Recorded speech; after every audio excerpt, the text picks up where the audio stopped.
Okay. Okay, so, oops, we'll be doing that. It's feedback. I don't know where, is it coming from me? No, it's coming from the speaker, I know, but maybe. somebody speak, is it coming? Yeah. I don't hear it now. Well, when you spoke, the speaker. Yes, right. But, yeah, I think we're okay. We're on the edge, though.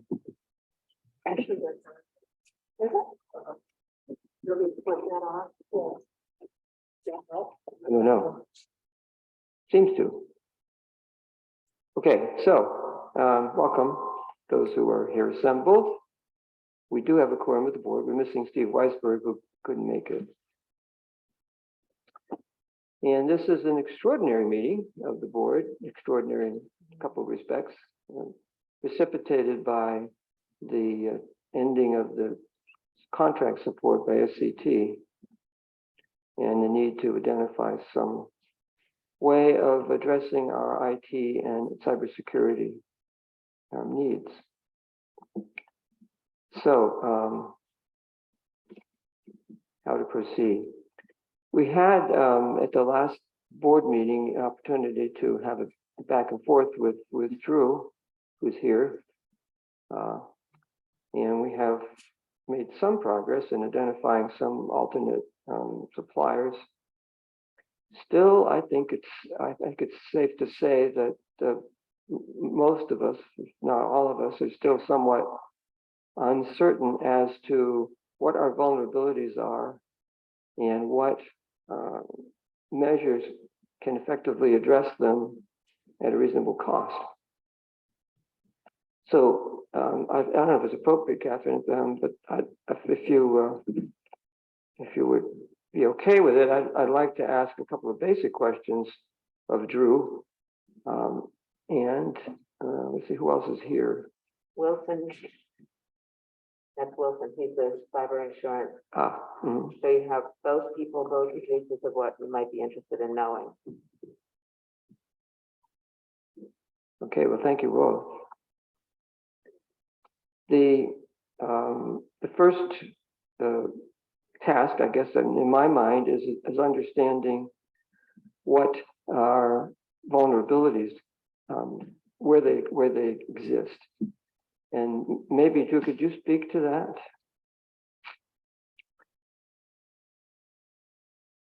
Yeah, we're not. You are muted. Let's see, Janice, could you Thank you. Okay. Yeah, so to answer your questions, Roland, for the room, the first part of our service care onboarding is our gap analysis. So that's reviewing everything that the town has. Starts out with an asset inventory, initial technology review. So this would just be identifying the type of technologies they're using, Zoho, Zoom meetings, microphones, et cetera, identifying stakeholders in the organization. So when we do have questions, we know who to direct those questions to. Vendor identification and additional services that you might have from said vendors, and then any identification of unknown projects that we don't currently know, because we've essentially already done a small gap analysis from our meetings this year and last year with Janice and Catherine, and discussions with you guys in an on-site visit. So the first two parts of that gap analysis, the asset inventory and the initial technology review, that helps us identify what those are. We already know, the top 5 that are critical for you to cover up and take care of and get those completed. And what are they? So your first one, I have concern that you don't have cyber insurance. That's the big one. The second thing is securing the town network as far as access, remote access to a wireless, et cetera, the business continuity of your backups and the disaster recovery ability of your backups. You guys earlier were discussing the server. You guys are doing file level backups. You need to be doing image-based backups on there.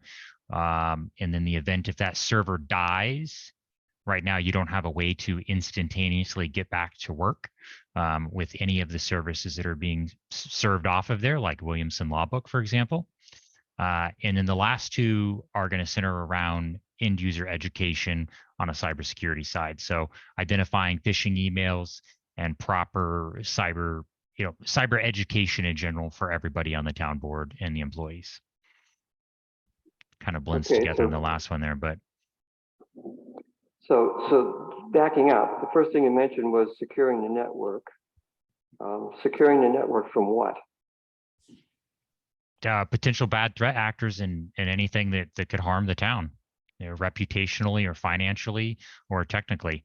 I mean, you could have someone on like your personal laptop could get infected at home and you could bring it into the town and bring that malware right with you.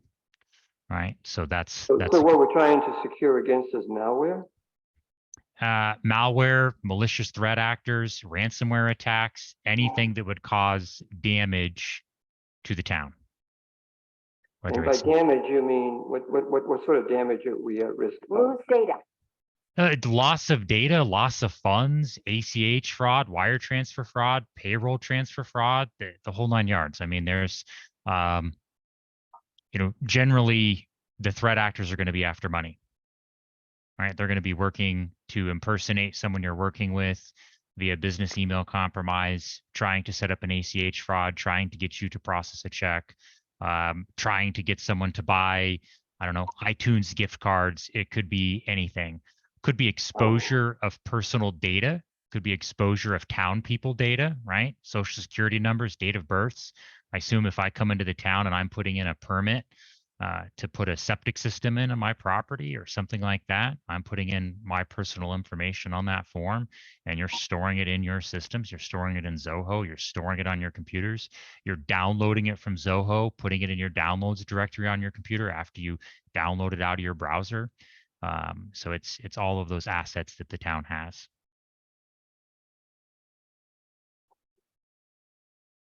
So, I mean, some of these things are practically impossible to protect against. I mean, the kind of,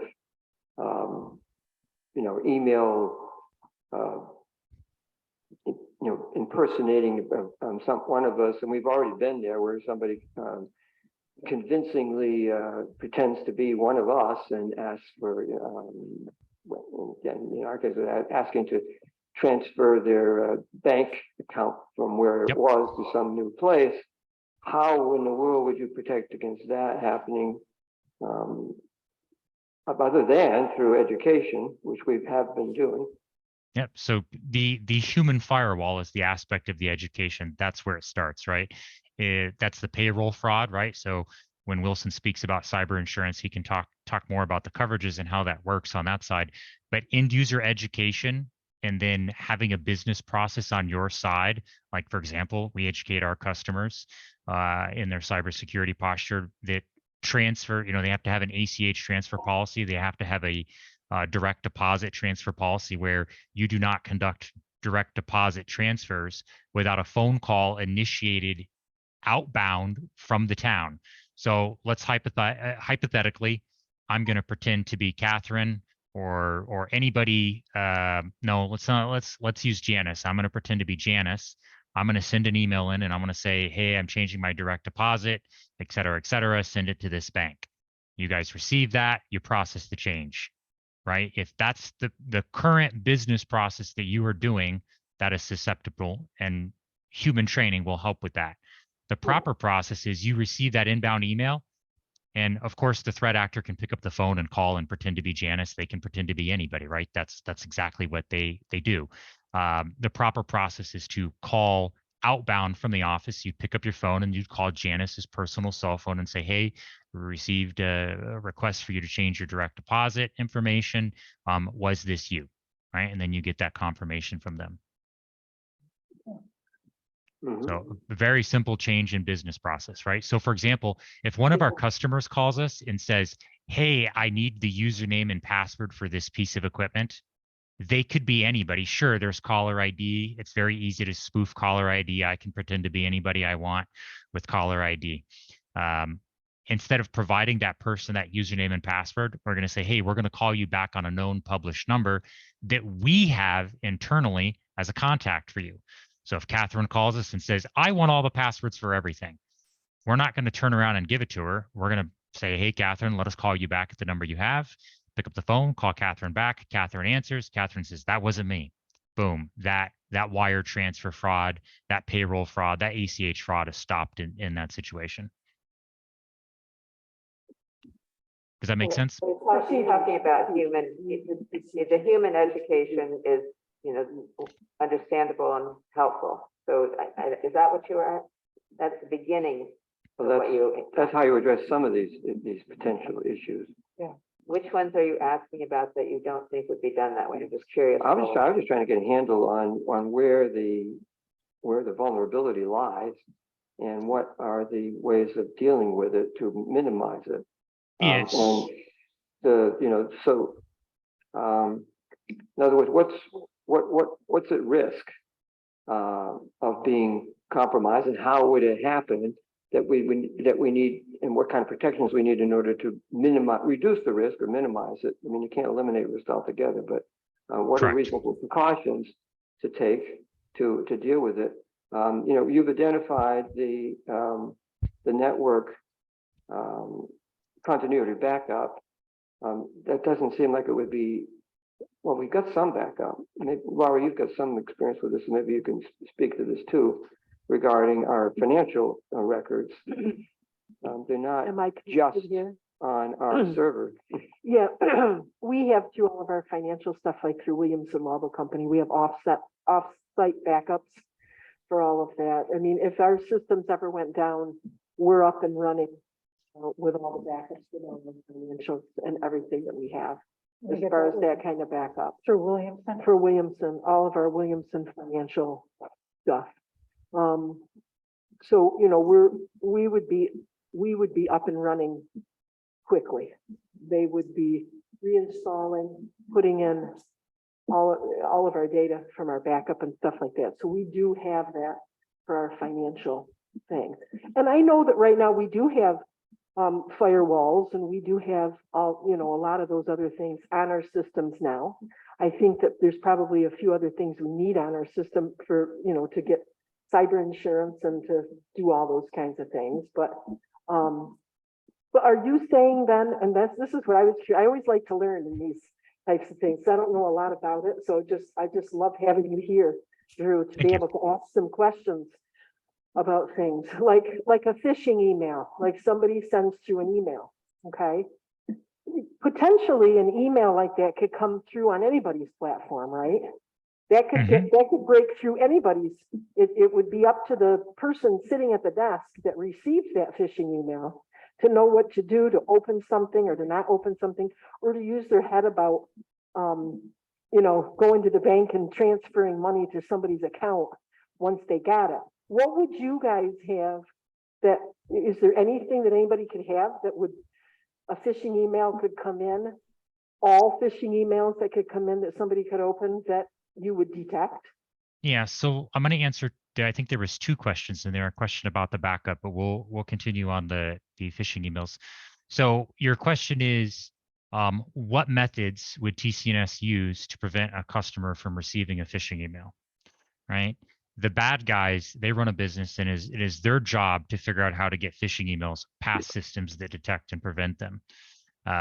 With Office 365 and Microsoft Defender and proper policies and configurations, we can stop the bulk of phishing emails that come in. And then additionally, with our monitoring of Office 365 and other platforms similar to it like G Suite or Microsoft Exchange servers, we can spot those particular phishing emails that might end up in other tenants and mailboxes that are the same. So currently there's a huge phishing campaign that's kind of wreaking havoc on everybody in the world, where people are sending HTML attachments, basically their web page attachments, through email platforms. Most people have zero reason to be receiving an HTML attachment. TCNS is looking at ways constantly to prevent the threat actors from getting access to our clients or sending those phishing emails.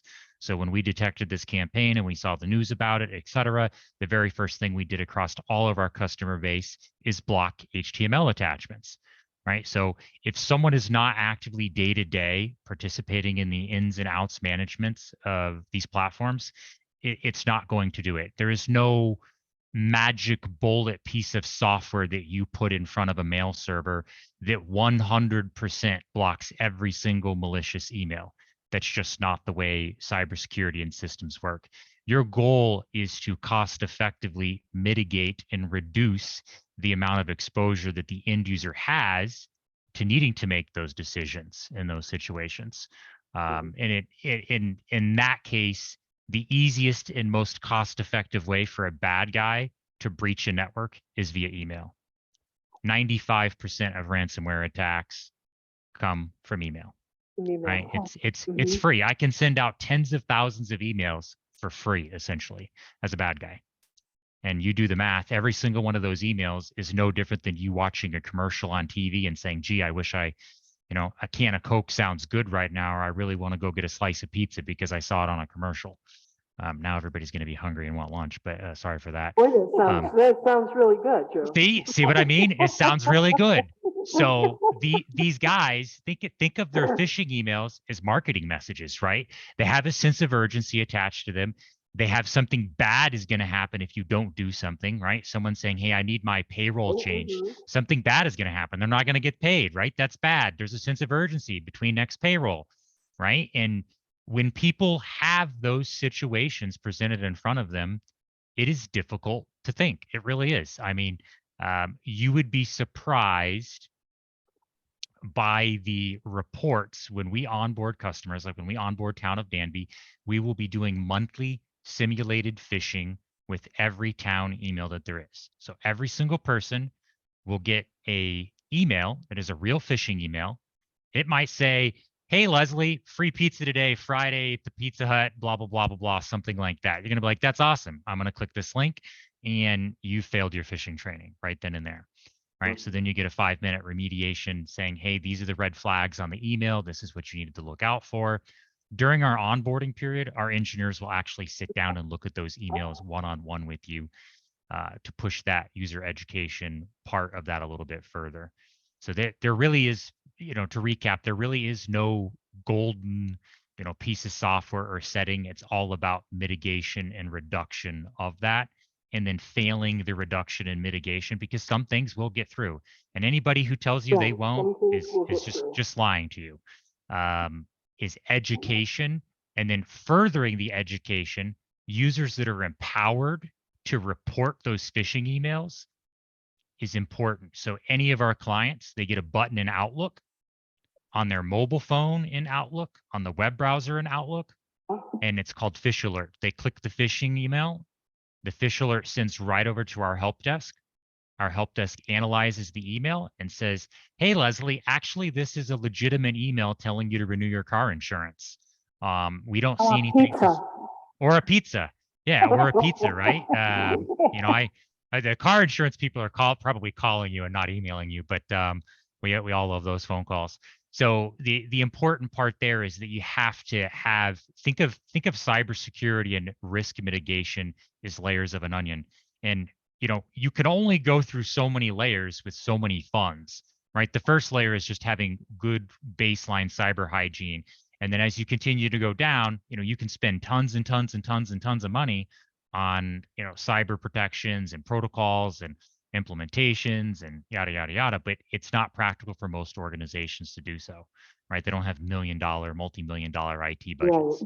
They've got 30, 50, 150, $200,000 a year for a budget. So the idea is to effectively spend that to get the baseline cyber hygiene that you need. We call it cyber hygiene. We map it to industry standard cybersecurity controls, NIST and Center for Internet Security.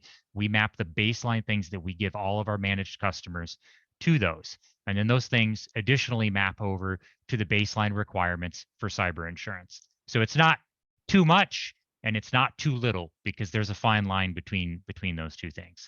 Not having monthly simulated phishing emails is too little, right? You have to have that. That is incredibly important for those users, because what you'll find is we'll do that simulated phishing email and we will get you guys to click on these emails, right? They're templates from real phishing emails. We have hundreds of thousands of templates available. We randomly choose content categories. Like, for example, we might choose local government, right? in the content categories. So it's going to send you a fake phishing email that says, hi, I'm Drew. I'm located at such and such road. Attached is the PDF of my plan. Someone keeps, I don't know, cutting down my trees. Please help. And, there's going to be red flags in the email where, for example, I'll have lots of typos in there. The domain name will look suspicious. Instead of gmail.com, it might be grnail.com, which is obviously not a real Gmail address. So it's pretty obviously that it's not a real email. Obviously, you're not going to be able to differentiate between a real person and a fake person sending an email in there. So the templates have red flags that a bad guy would actually use in those situations. So for a business email compromise, your biggest risk is probably people you work with, other vendors getting compromised and sending those emails in and saying, hey, please pay your invoices that you have open, right? And if they've compromised one of those vendors, they know what those invoices are, they know the amounts, they know all the details that they need to carry out that fraud. As far as your backups go, you were basically saying what I was going to repeat is that, sure, Williamson is backing up your data. What happens if the backups of your data are corrupt by the bad guy before you know that they're in the system? So sure, they're backing up data, but they're backing up bad data. And then they give you ransomware, and then you call Williamson, and Williams says, actually, it looks like the files we've been backing up for the last, 4 weeks, 6 weeks, 6 months, 12 months, 2 days are bad. And then suddenly your recovery point in time is 3 weeks old. So you're going to lose all of your accounting data for the last 3 weeks. Not to mention the amount of time it takes, if the server dies or the server has ransomware, you're going to have another piece of equipment. And to answer the question earlier, you guys don't have an actual server, and you don't need an actual server. You just have a Windows 10 computer that is serving up the applications. That's perfectly adequate for your need. You don't need to spend $5,000 on a server. It's not necessary. In that situation, you'd have to bring in that piece of hardware and then get Williamson installed, get the data downloaded to it. So what does that take? A day, 2 days, 3 days, 4 days? Have you ever been through that exercise? Do you have a document that outlines what that exercise is? So those are parts of the business continuity plan that go hand in hand with our backup platform in that situation. So on a quarterly basis, we would actually be like, all right, we're going to test your backups daily. Every single day, the backups are going to be tested, automated. And then every quarter, we at hand or manually, an engineer will restore and spin up the backups. We'll do some stuff in Williamson, make sure data's there and things are healthy and happy. Review that with you guys during the quarterly business review and document that. Additionally, with those backups, we're looking for active ransomware inside of the backup set itself. So for example, if you had 100 files and I was a bad guy and I was in your system and I saw that you only ever changed 30 of those files. Well, when my computer software, right, it's not like I'm actually looking at this information. Software does all this for these people. Their software is going to say, well, I want to start encrypting all of the files that haven't been changed in the last 90 days. Because that means you're probably not going to be opening them recently, anytime soon. So you're not going to know that they're encrypted, right? And so here you are, you've been going along for 3 months. I've been in your systems undetected, and I've encrypted 70% of your data that you never touch. And then all it takes is a 3-day weekend when everybody goes on holiday, nobody's in the office Saturday, Sunday, Monday. I encrypt the remaining 30% of the data that you use on a daily basis, or maybe even 10%, right? It's probably a lot less than 30% of the data that you use on a day-to-day basis, especially in an org like yours. And then those backups that you've had for the last 30 days of backups are suddenly nothing but encrypted data, because you didn't know that that was happening, because you weren't monitoring the backups for a high change rate of files. So in our platform, we look at, hey, last month we backed up 100 files and the checksum or the files all looked like this, and they did not change. We did not see 70 of them change. And then suddenly on Tuesday, we're backing it up and we see 70 of those files are completely different, which means they have the same name, but now they're encrypted. So when you open the documents, you get nothing, or you get a message that says your documents were encrypted, et cetera, et cetera. Or you can't open them at all. Our backup is going to detect that and alert us on that. So that's, what a proper backup in business continuity and disaster recovery program and appliance would do for a customer. With our solution, if your server died, you had ransomware, Windows was corrupt, Joel got mad and poured my maple syrup all over the server and it was dead completely. I don't know why he would waste my maple syrup like that, but let's just say he did. We could click a button on our side and bring up your server from 15 minutes ago instantly, right? So say you're about to prepare for a meeting and you need some extra financials and then this happens and then what? So it's not just, oh, our data is going to be fine. It's the business costs, the loss of downtime, the additional resources, and then potentially leading up to an unrecoverable state depending on what the threat actor does. Most networks that get ransomware, it's not like, boom, I got in the town of Danby 5 minutes ago and I give you ransomware right away. Why would I do that? No, I'm going to sit around.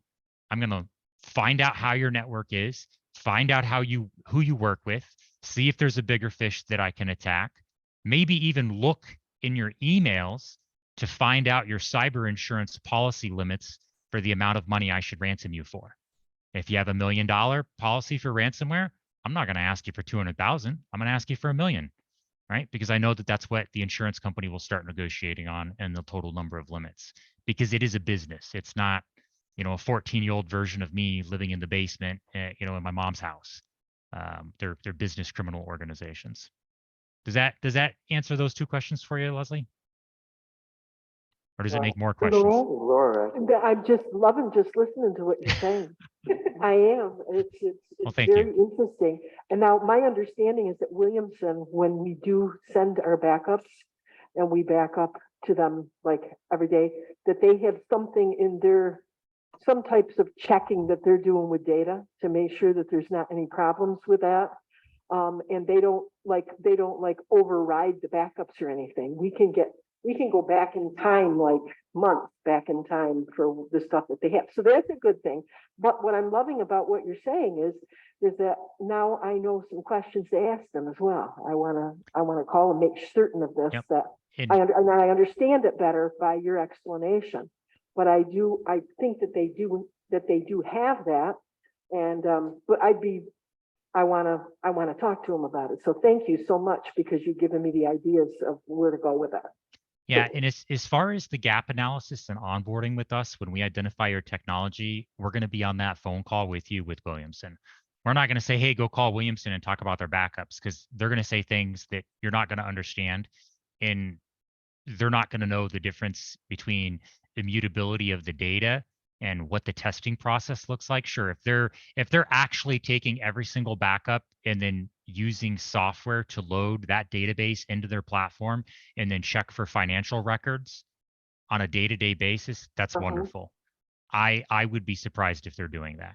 That would be very Question, and I'm going to find out. yeah. So we would help you with that. If we did come on board, we would be able to take care of that with you in that situation. you spoke of somebody getting at the server and encrypting the data. How would they get at the server to do that? You know those phishing emails I'm going to send you, and every single one of those phishing emails you click on, every single one of those phishing emails could be ransomware. Wilson's nodding his. Wilson's nodding his.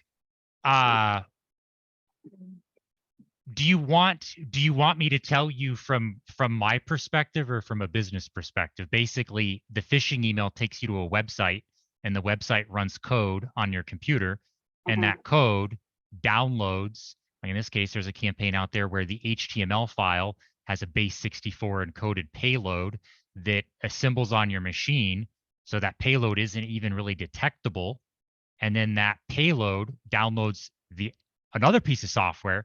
And that piece of software is actually what infects your system. And then it moves laterally to your server.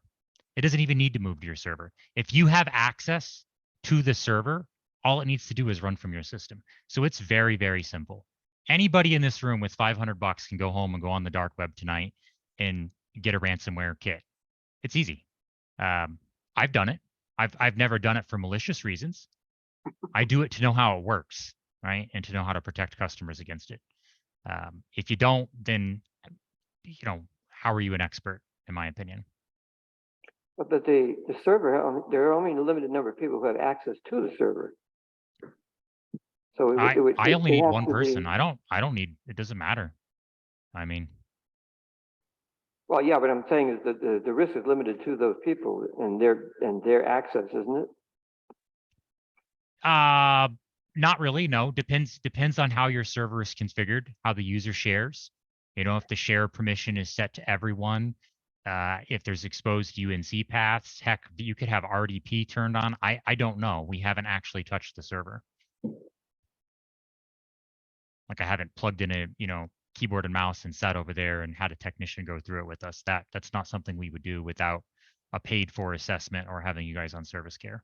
One, it would be a liability on our part because we'd be, doing work for you for free. And then 2 days later, if you get ransomware, I don't want to be the last person that touched it without a service agreement. I have a question for the insurance person. Oh boy.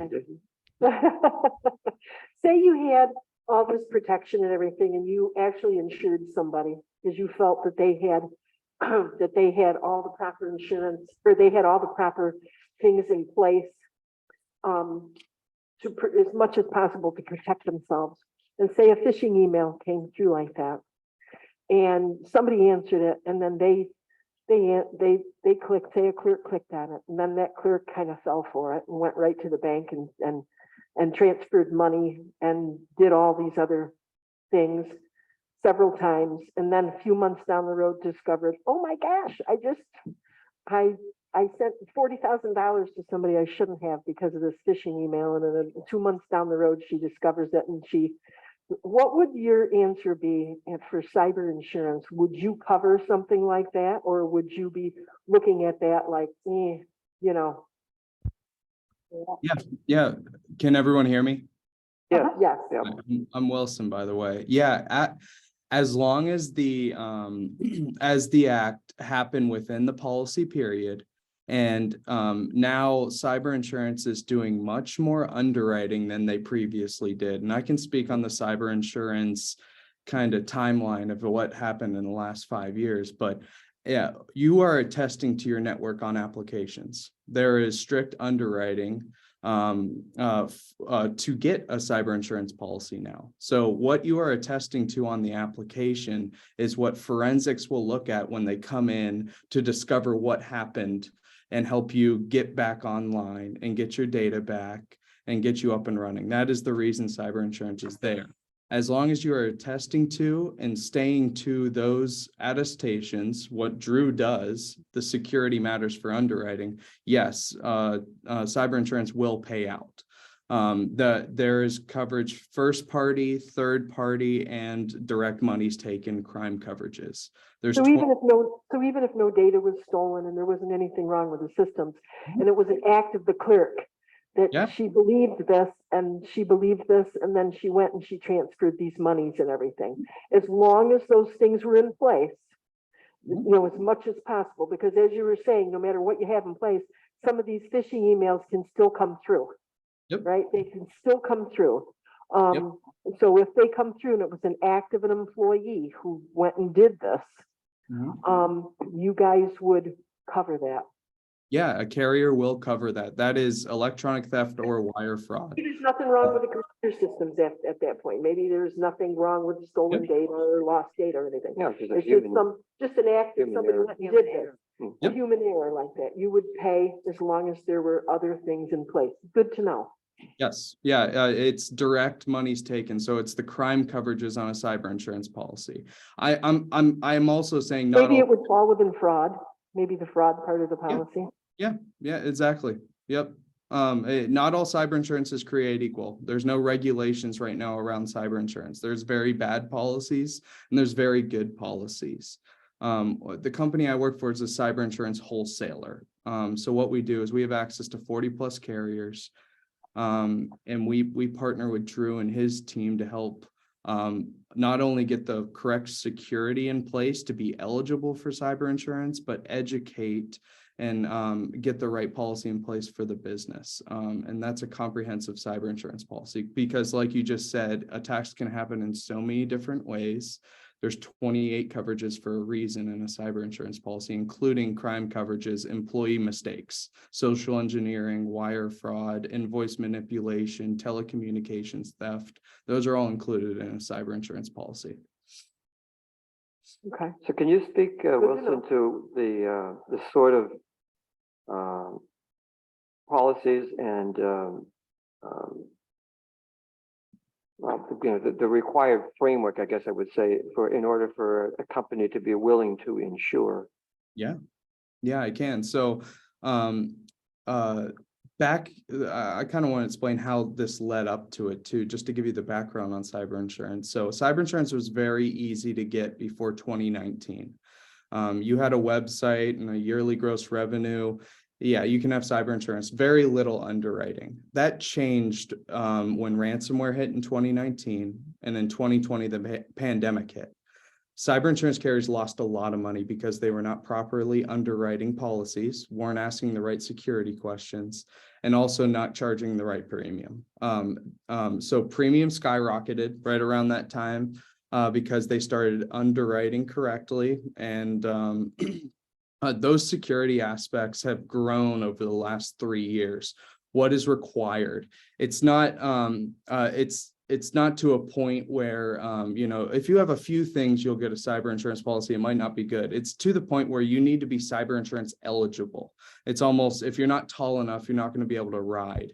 You need certain things in place to get a cyber insurance policy, and especially for certain industries as well.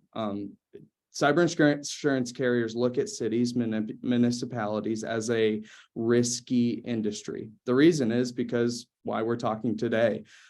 Security is not a big thing, and it's costly. It's in the budget. It needs to be in the budget, so the money's not there. So the bad guys know this, and the cyber insurance carriers see this. And over the last years, I'll be honest, your industry has experienced the most attacks out of pretty much every industry out there, including healthcare.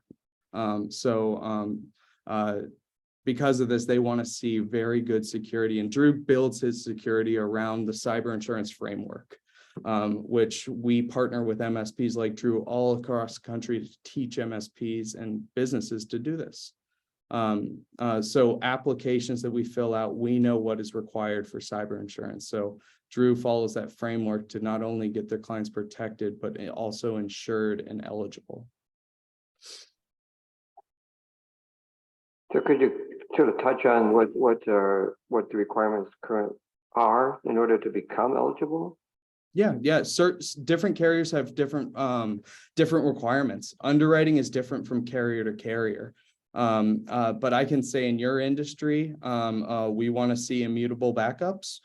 We want to see MFA on pretty much everything down the line, from email, VPNs, RDP access, all the way down to security awareness training. We want carriers now want to see that phishing emails are happening for employees that are going on. And then also to the point now where they're asking for EDR, so endpoint detection. They want to see that installed on endpoints to monitor pretty much 24/7 now, making sure they can stop as many attacks as possible. Like everyone's been saying this whole meeting, you can't stop 100% of them. That's why you have you want to protect the front of the fence, but cyber insurance protects that back of the fence. But we need to see good security first before we go out and underwrite policies.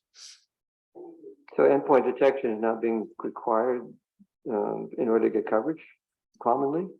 For certain industries and certain size industries, yes. There's 3 things that go into cyber insurance underwriting. First is the industry. Second thing is your yearly gross revenue. So how big are you? What's the risk there? And then the last thing is your direct security. So what Drew does, how well protected are you? So those three things go into cyber insurance underwriting. And depending on your size, EDR might become a factor, but we can know that when we take you out, and I understand your size of business, and it could be something you might want to add. Definitely, it's going to be, you know, a requirement coming up here in 2024, 2025. These requirements are growing year over year, and it's just not going away. Yeah, well, it had me wondering whether we should be connected to the web, you know, could you disconnect and you wouldn't have the vulnerability, but. Joel, when you know, when you're ready, let me know. We'll get our little homestead and have our bees and dig our Yeah. turnips, and you know, I'm, as you know, I'm ready for that. Let's do it. To touch on that, you know, I would suggest nobody not have an MDR or an EDR solution, regardless of size. It's not like the difference between having SentinelOne and not having SentinelOne is tens of thousands of dollars for the average business. The risk of not having it is much more than tens of thousands of dollars, and that's the mindset there. Yeah, what I was getting at was the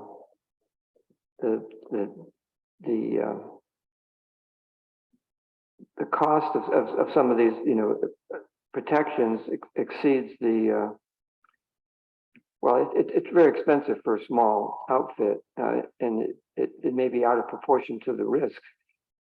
If you're a small fish, who's going to go to the expense of using superior gear in order to find the fish, you know? Yeah, the size in Wilson, you can touch on this, but the size of the organization is really not relevant to the bad guy. Yeah, You there we know, go. you could be a 2-person company, a 200-person company, or a 20-person company. You have a checking account, you have money in there, you are a customer, right? You have data, right? It's not just, oh, oops, we wired some money and we lost 100 grand, right? It could be, oh, hey, I don't really care about extorting you for money. If you don't give me money, I'm going to release all of your data, right? Release it to the internet. Hey, it's available for public download for other bad guys to do whatever they want to with, right? In that case, you would be required to post a breach notification or send a breach notification to all of the people that had their data released. So it's Well, in our case, we have very little information that isn't already public or can be public if somebody asks for it. Yeah. So there wouldn't be much there for somebody to hold us ransom over.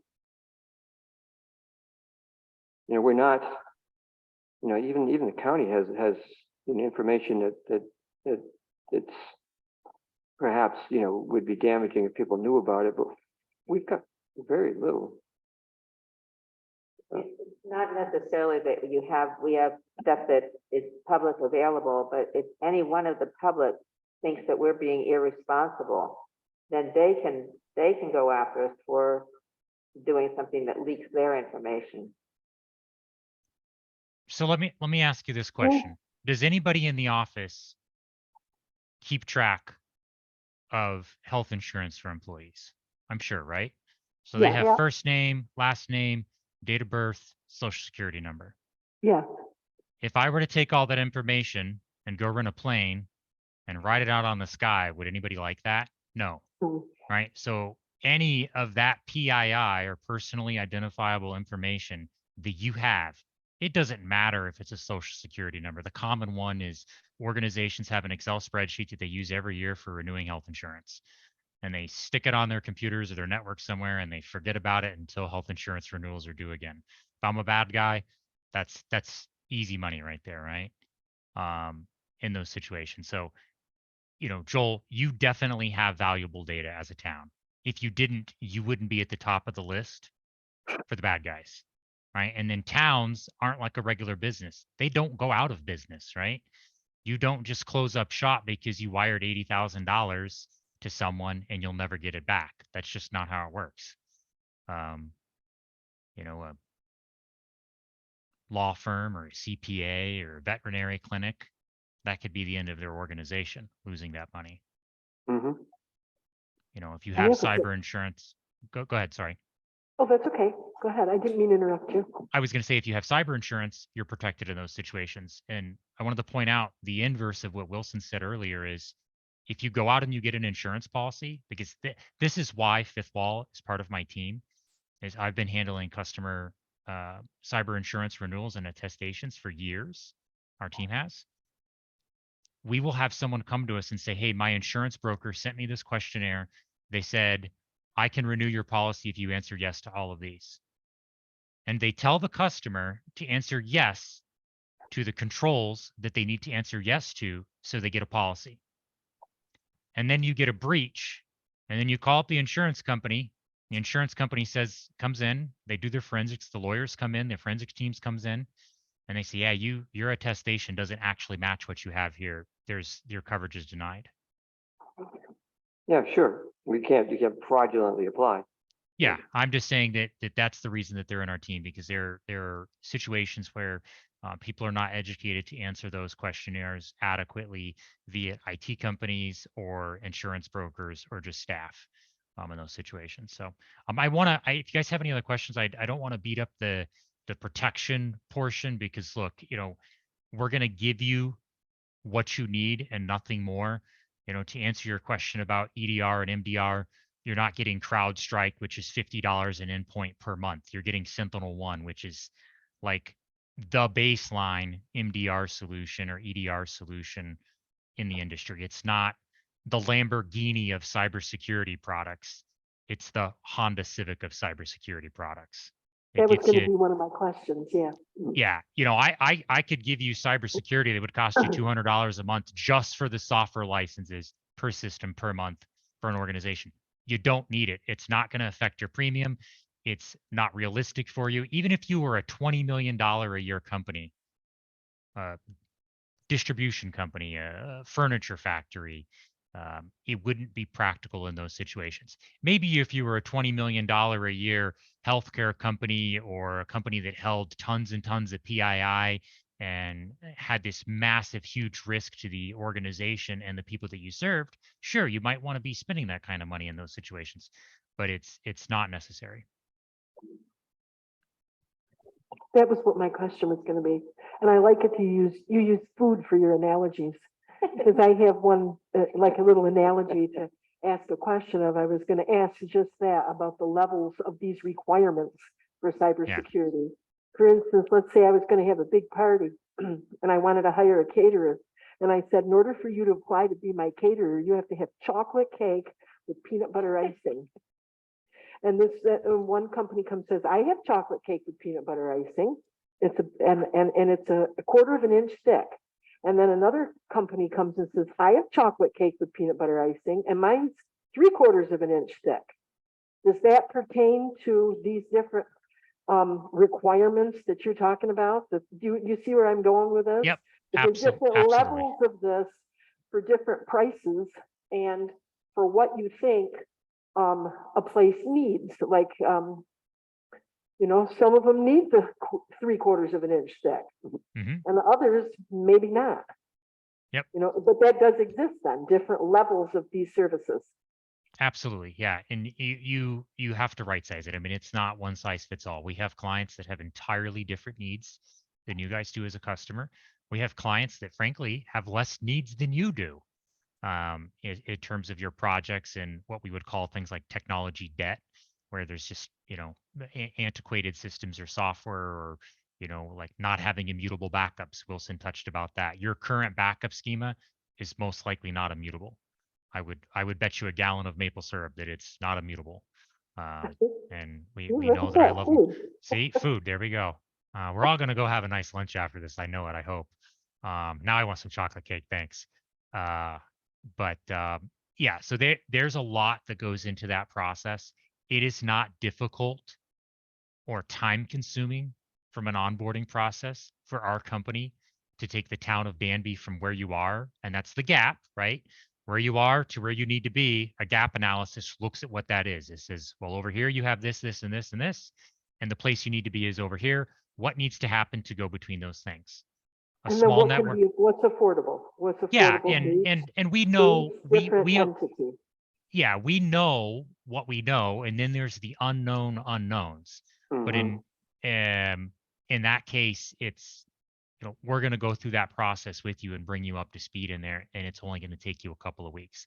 My goal, if we work with you guys, is to be able to get policies out the door with Wilson in the first month, because that's how concerned I am for you guys. I mean, this helping you guys is personal for me now. I mean, it really is, because it's been a while now, and I don't want the less people that have to suffer from cybersecurity damages, the happier I am.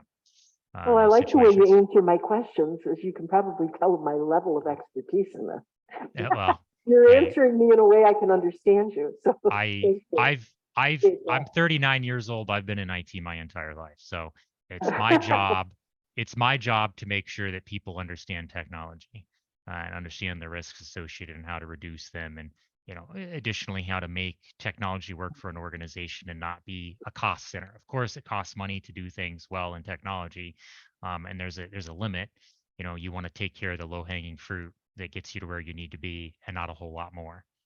Yeah, Janice, I understand you had questions. I'd like to have you share them. I have a question. Do you want Leslie to go first? That's fine. I know you want to go first, Leslie? Well, I don't, and maybe, I don't, maybe other people aren't interested, but I was, speaking of low hanging fruit, I was interested in the difference between the basic care and the service care.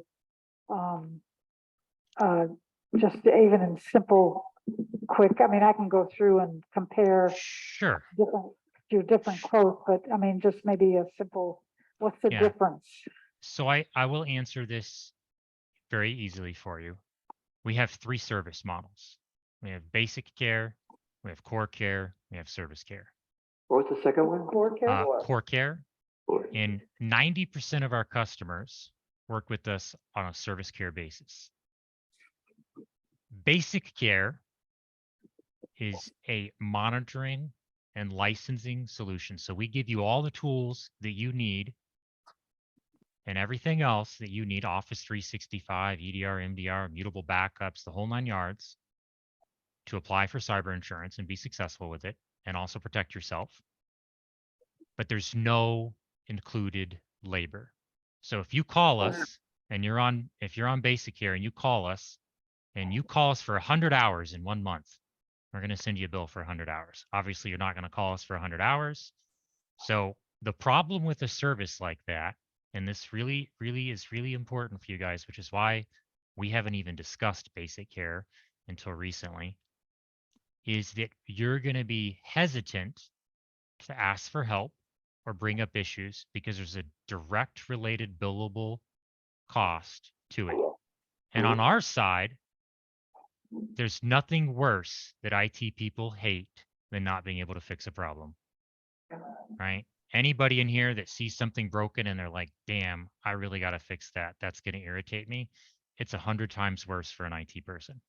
And so basic care, it really disincentivizes the customer to get what they need. And it's also difficult for us because then we can't give you what you need.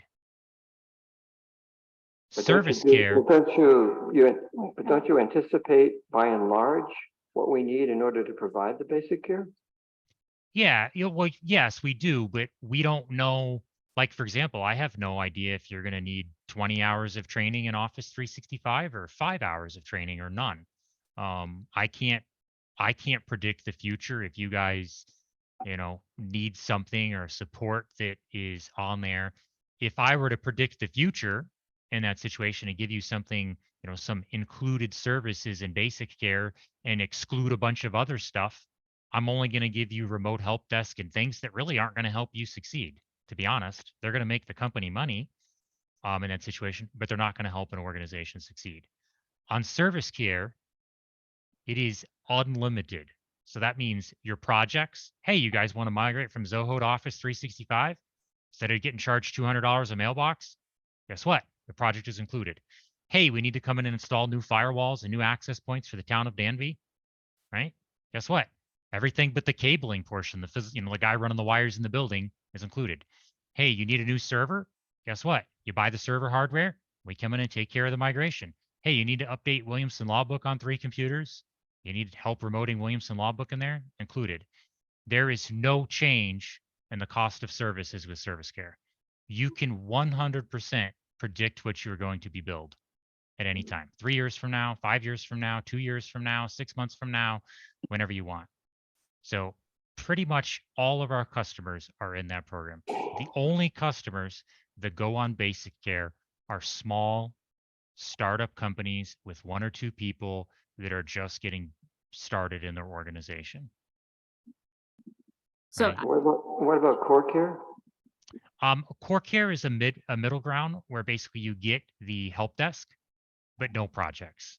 So it's not quite as nice, and honestly, it's not even on the table because you guys have a lot of projects and a lot of need and a lot of touch and a lot of conversations are going to need to be had, and I don't think it's a good fit. So if I could follow up with what I was going to say, Joel, is that okay? Yes, by all means, go ahead. So, I was charged in 2021 with changing our website, of moving us off of, I blocked out the name, it was so bad, Digital Towpath, moving our emails, changing our website, getting a new web host, getting a new email server, making sure there were archiving capabilities. And that was all on me, and I did all of it. And as I did all of it, I made sure that we had better security in our web host, that we had better security in our email server. And with the pushback from budget pricing, I did the best that I could. And Zoho literally is the best that we can get for the money that the board wanted to spend. We had a significant decrease in the amount of display name spoofing that we had been inundated with under Digital Towpath. And, I just want to point out that there is no foolproof safety net, like Drew was saying, that yes, we have seen an uptick in display name spoofing. We have seen an uptick in, help needed, kind of emails from random people.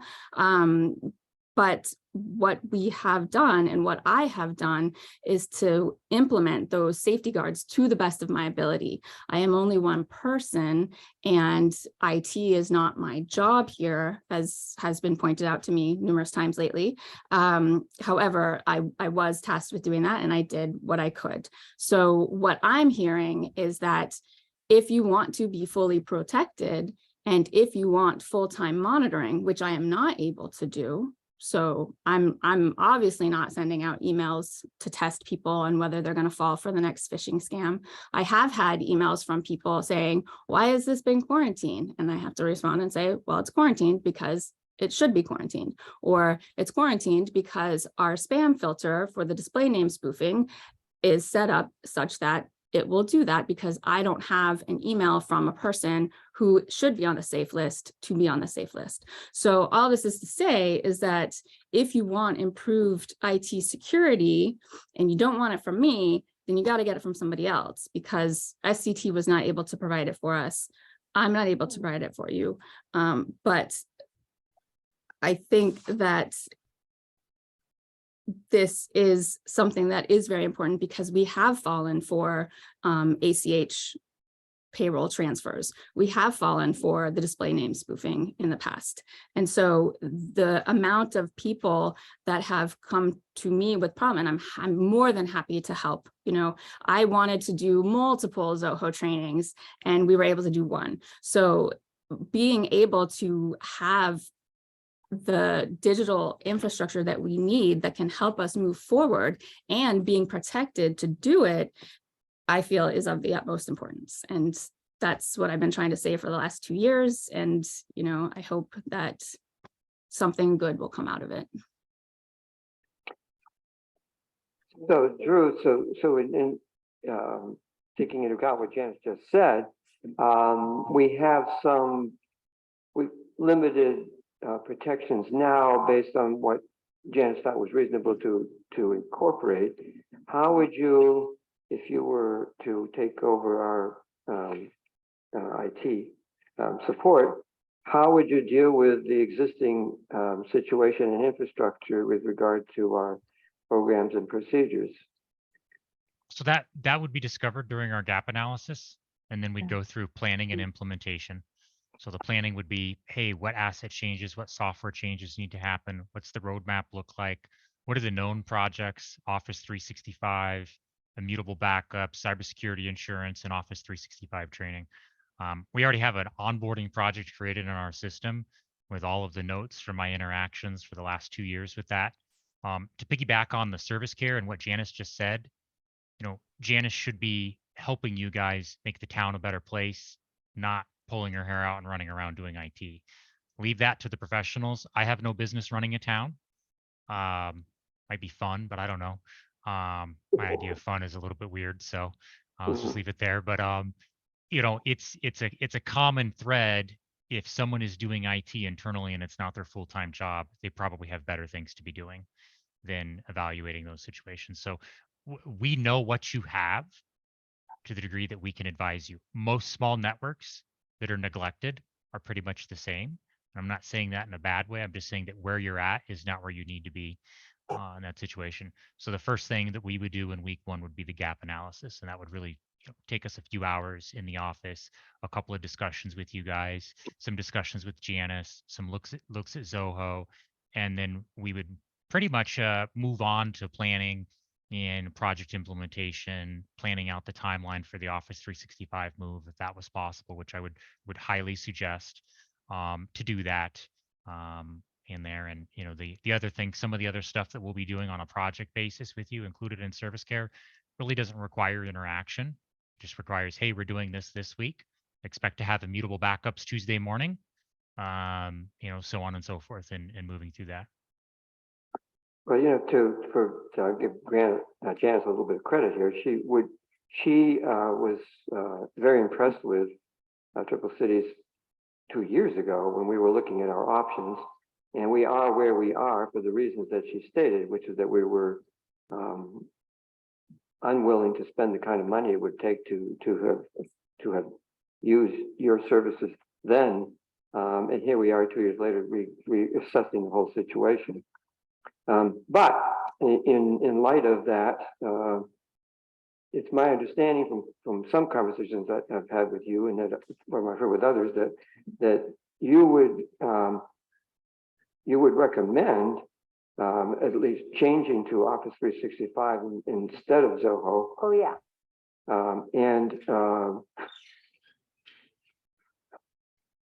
something else that we're using that you probably wouldn't be keen. Oh, yeah, and that you're not really interested in supporting Macintosh computers.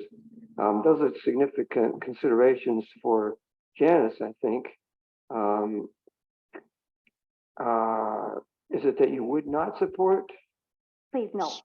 So the supporting Macs, there are organizations that specialize in supporting Macs. We have clients that have graphic design people on their team, whole departments with Mac PCs. It's not our preference. The majority of our tools do have Mac capable installation packages. For example, Sentinel-1, right? We can deploy Sentinel-1, Cisco Umbrella, and things like that are EDR, MDR, and monitoring tools to Macs, but they don't naturally integrate into a Windows environment. So it's not that we're going to say, sorry, call Apple, call Steve Jobs, call somebody else, right? Like, we're not going to say that. It's going to be, this is what's available for these platforms, and that's that. It's not going to be booted off the network. It doesn't need to go back into the box. But note that it's, most organizations would prefer a full Windows environment. So it's not that you won't, but you'd rather not. Yeah, it's something to take into consideration. So if we have a client that comes on board and they're an 80-person engineering firm and they've got 2 people in the organization that do graphics design and proposal creation and marketing content, chances are they're probably going to have Macs, right? Or if we take on a marketing customer, chances are they're probably all going to have Macs. We would prefer them to have Windows PCs, but it's not a like, nope, walk away, we won't do this. It's not a Ford versus Chevy. It's a we have a preference over what is better to support and more supportable in a large environment. I have a couple of questions or comments. Because I've been trying to learn all of this for a much shorter time than Janice, or certainly than anybody, in your field. But because I've been trying to be fair and look at a lot of different companies, I've learned a few things, and I've asked a few questions like, and you alluded to some of these things. For instance, I did call the company that Caroline uses right now, and I said, how can you provide what you're doing for that low amount of money? And what I found out is that they are in the situation where they only come when Caroline calls them, and Caroline doesn't call them very often.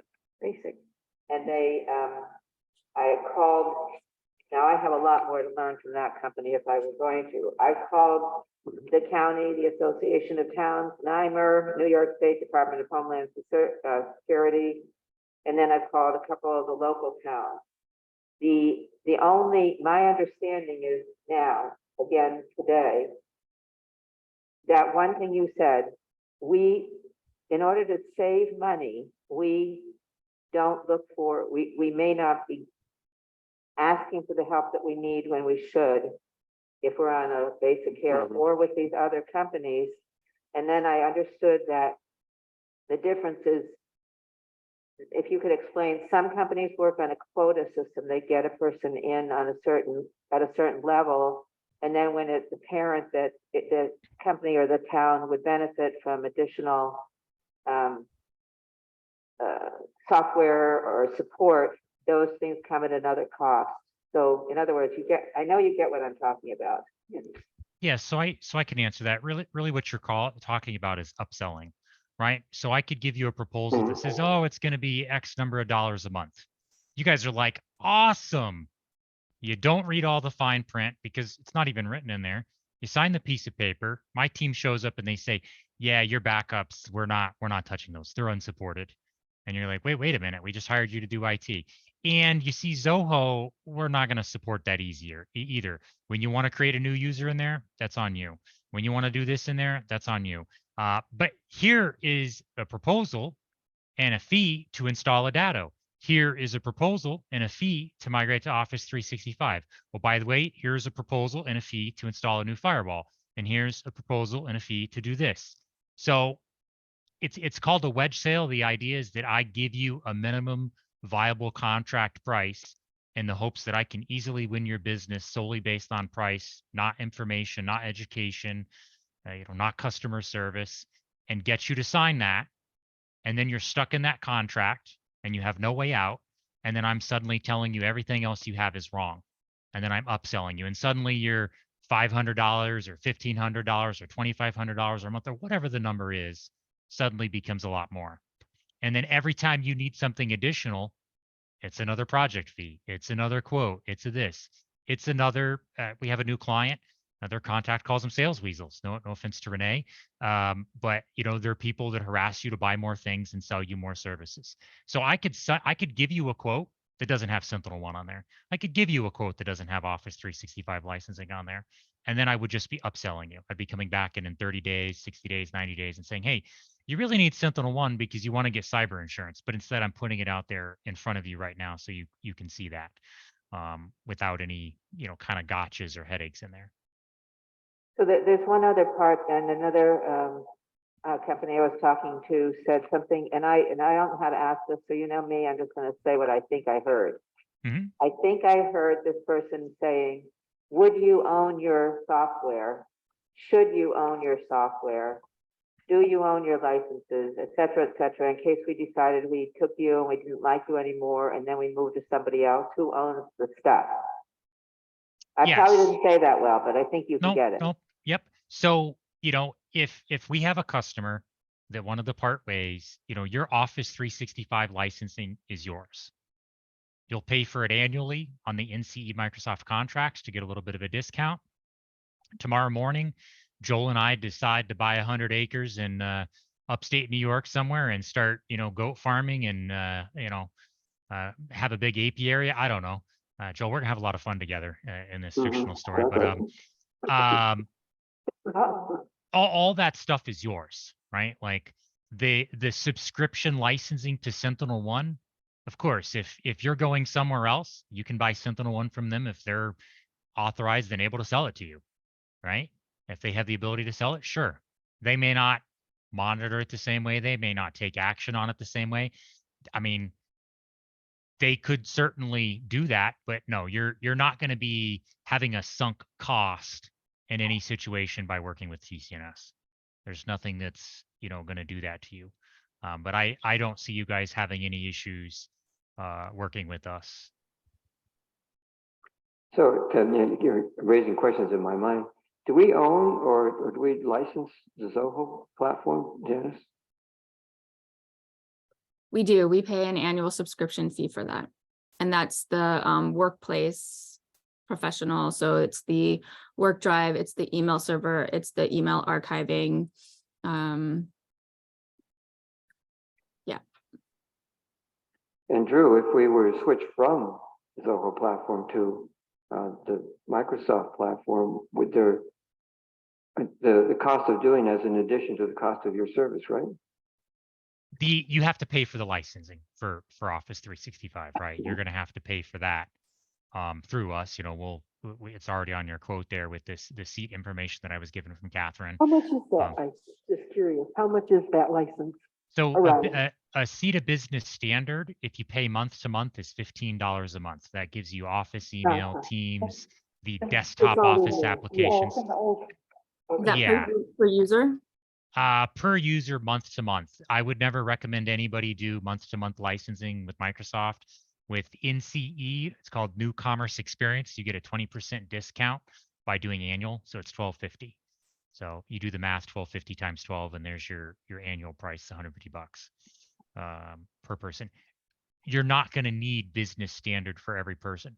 Someone that just is checking town email on their cell phone, they just need a base license of Office 365 Exchange Online, which is $6 month to month if you want to do it month to month, or $5 annual, $5 per month annual. And those aren't prices that we make up and charge customers. That is MSRP. That's exactly what you pay if you buy via Microsoft in those situations. Yeah, I'm pretty sure I had those same figures when I was presenting the comparison between Zoho and Google Suite and Office 365. Yeah. Only Office 365 is the de facto standard in the industry for Office applications, email, Outlook, things like that. And what about the cost of conversion? So if you're on service care, the cost of conversion is included. And so the software we pay extra for, And but the education. right. So we pay for the licensing, but you provide the support to make the transfer from one to the other and set it up. Correct, Joel. Yes. Yes. From there.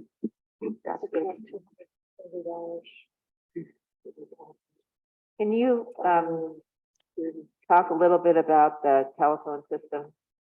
Would you mind? Sure. Yeah. I reviewed your Mitel bill that Catherine had sent me. I saw it was about $530 a month. I don't know how many physical phones you have in the office, but it seemed a little bit high. What I saw in there was 5 physical phones. Is that correct, Janice? Oh, sorry. I'm sorry. What was the question? Do you know how many physical phones you have on the Mitel platform? How many actual handsets at the desk you have? Yeah, we got physical handsets for pretty much everybody. So 1, 2, 3, 4, 5, 6, 7, 8, 9 in town hall. However many you have at Highway, Laura. I think about 5 or 6. Okay, so 10, 11. The water district was the only one where I was able to say they don't have an office. They do not need handsets. Okay. Yeah, that helps answer some questions on the bill. I'm wondering if there's another bill that I didn't see that it wasn't sent. So part of our gap analysis, and this is another difference between service care and basic care. In basic care, we're not going to reach out to your vendors. We're not going to be like, hey, you could be doing this different with this vendor or that thing or this copy or contract. We're not going to be proactive in that situation. With service care, it really is like having me or part of my team on your team advising you on what to do in those situations. So instead of the town clerk or Janice or whoever needing to go out and get a new phone system, that's our discussion with you guys in that situation. And that applies to anything. It can apply to your, if you have cameras installed in the building. So we're licensed in New York State for low voltage installations of burglar panels, alarm panels, fire panels, and CCTV access control. We would just do that ourselves. But if you had vendors that you were working with in those situations, we would be your vendor liaison in that situation. I have a question. Is there any major hesitations about working with TCNS as a question that anybody has that I can address? Cost. Okay. That's, Yeah, talking to my counterparts, it's towns our size are generally working with companies that charge and provide less service, but for a lot less money too. So it's you're trying to sell us a much more comprehensive service than most towns have been willing to pay for. And you're making a pretty good case for why we might need it, but it's hard to when I say what we're contemplating to others, they're astonished that we would even think of spending that kind of money. I'm not at all astonished. I mean, I do this for a living, and I know when I can see a bad contract and bad service, and sure, they might be spending less money. How many times have they been defrauded? How many cybersecurity issues have they had? Do they even have cyber insurance? Does their vendor even have cyber insurance? Like, does SCT, I know they're no longer in the picture, but do they even have cyber insurance? What if they're breached, cause you guys to get breached? Those are all considerations to have, and ultimately you get what you pay for. There's no right or wrong or short answer about it. Wilson does have to disconnect, guys, at 12:30 for another call, so I want to give him an opportunity to answer any other cyber insurance related questions. Mhm. The cyber- Well, yeah, because we say this is a question for Wilson. Could you speak to that? Could someone unmute me? Yeah, you're unmuted now. Oh, got it. All right, perfect. So same question kind of that you asked. well, If you're not taking security seriously, you're not going to get cyber insurance. If you're interested in getting cyber insurance, you need to take security seriously and get the right things in place. Right. How much would the cyber insurance cost? Okay. So it totally depends on when we shop it out. So as a wholesaler, we're going to take it to 40 different carriers, 40 different markets. Based on those 40, probably 6, maybe 10 carriers really like industries like cities, municipalities. So that takes it down as well. I would say, I mean, based on your size and what I've written on different cities and municipalities, I would say somewhere between $2,000 and $6,000, but we wouldn't know until that we take that policy out, and those are yearly premiums.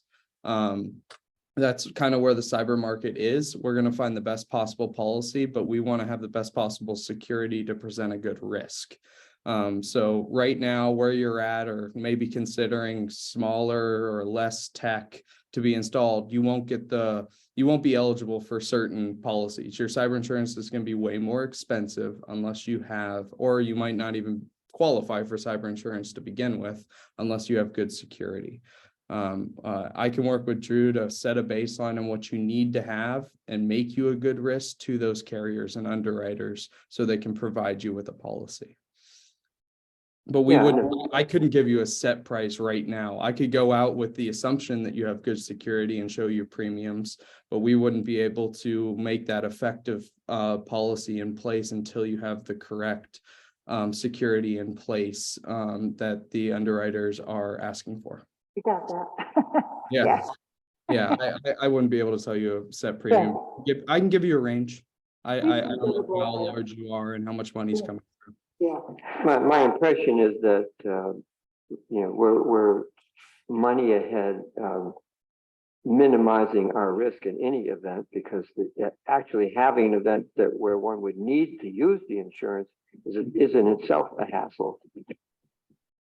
To use cyber insurance, is it a hassle? Yeah. No, it's an advantage. It's an advantage for you to have cyber insurance. No, You no, want- I'm not saying it's not an advantage to have Oh. it, but to actually need to use it, which is to say, if despite all of our best efforts, there is a need to use the insurance, Mhm.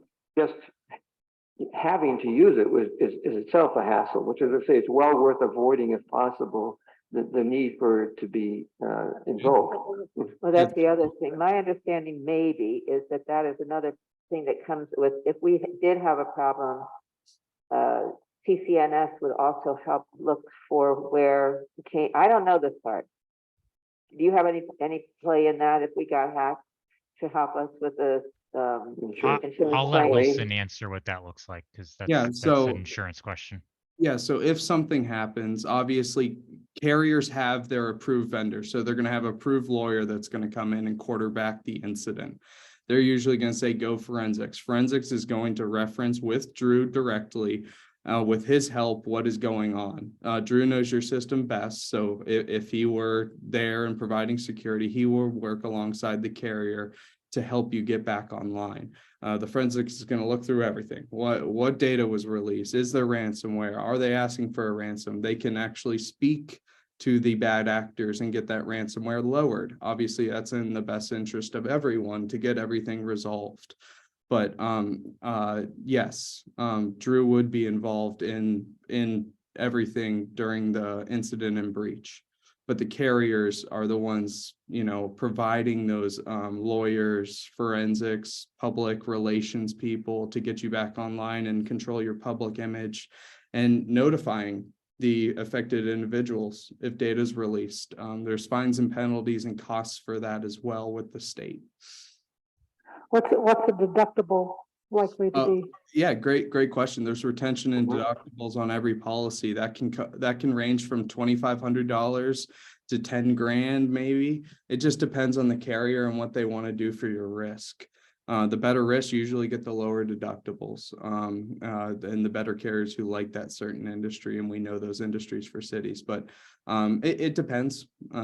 Depends on the policy size as well. There's different sizes of policies in cyber insurance.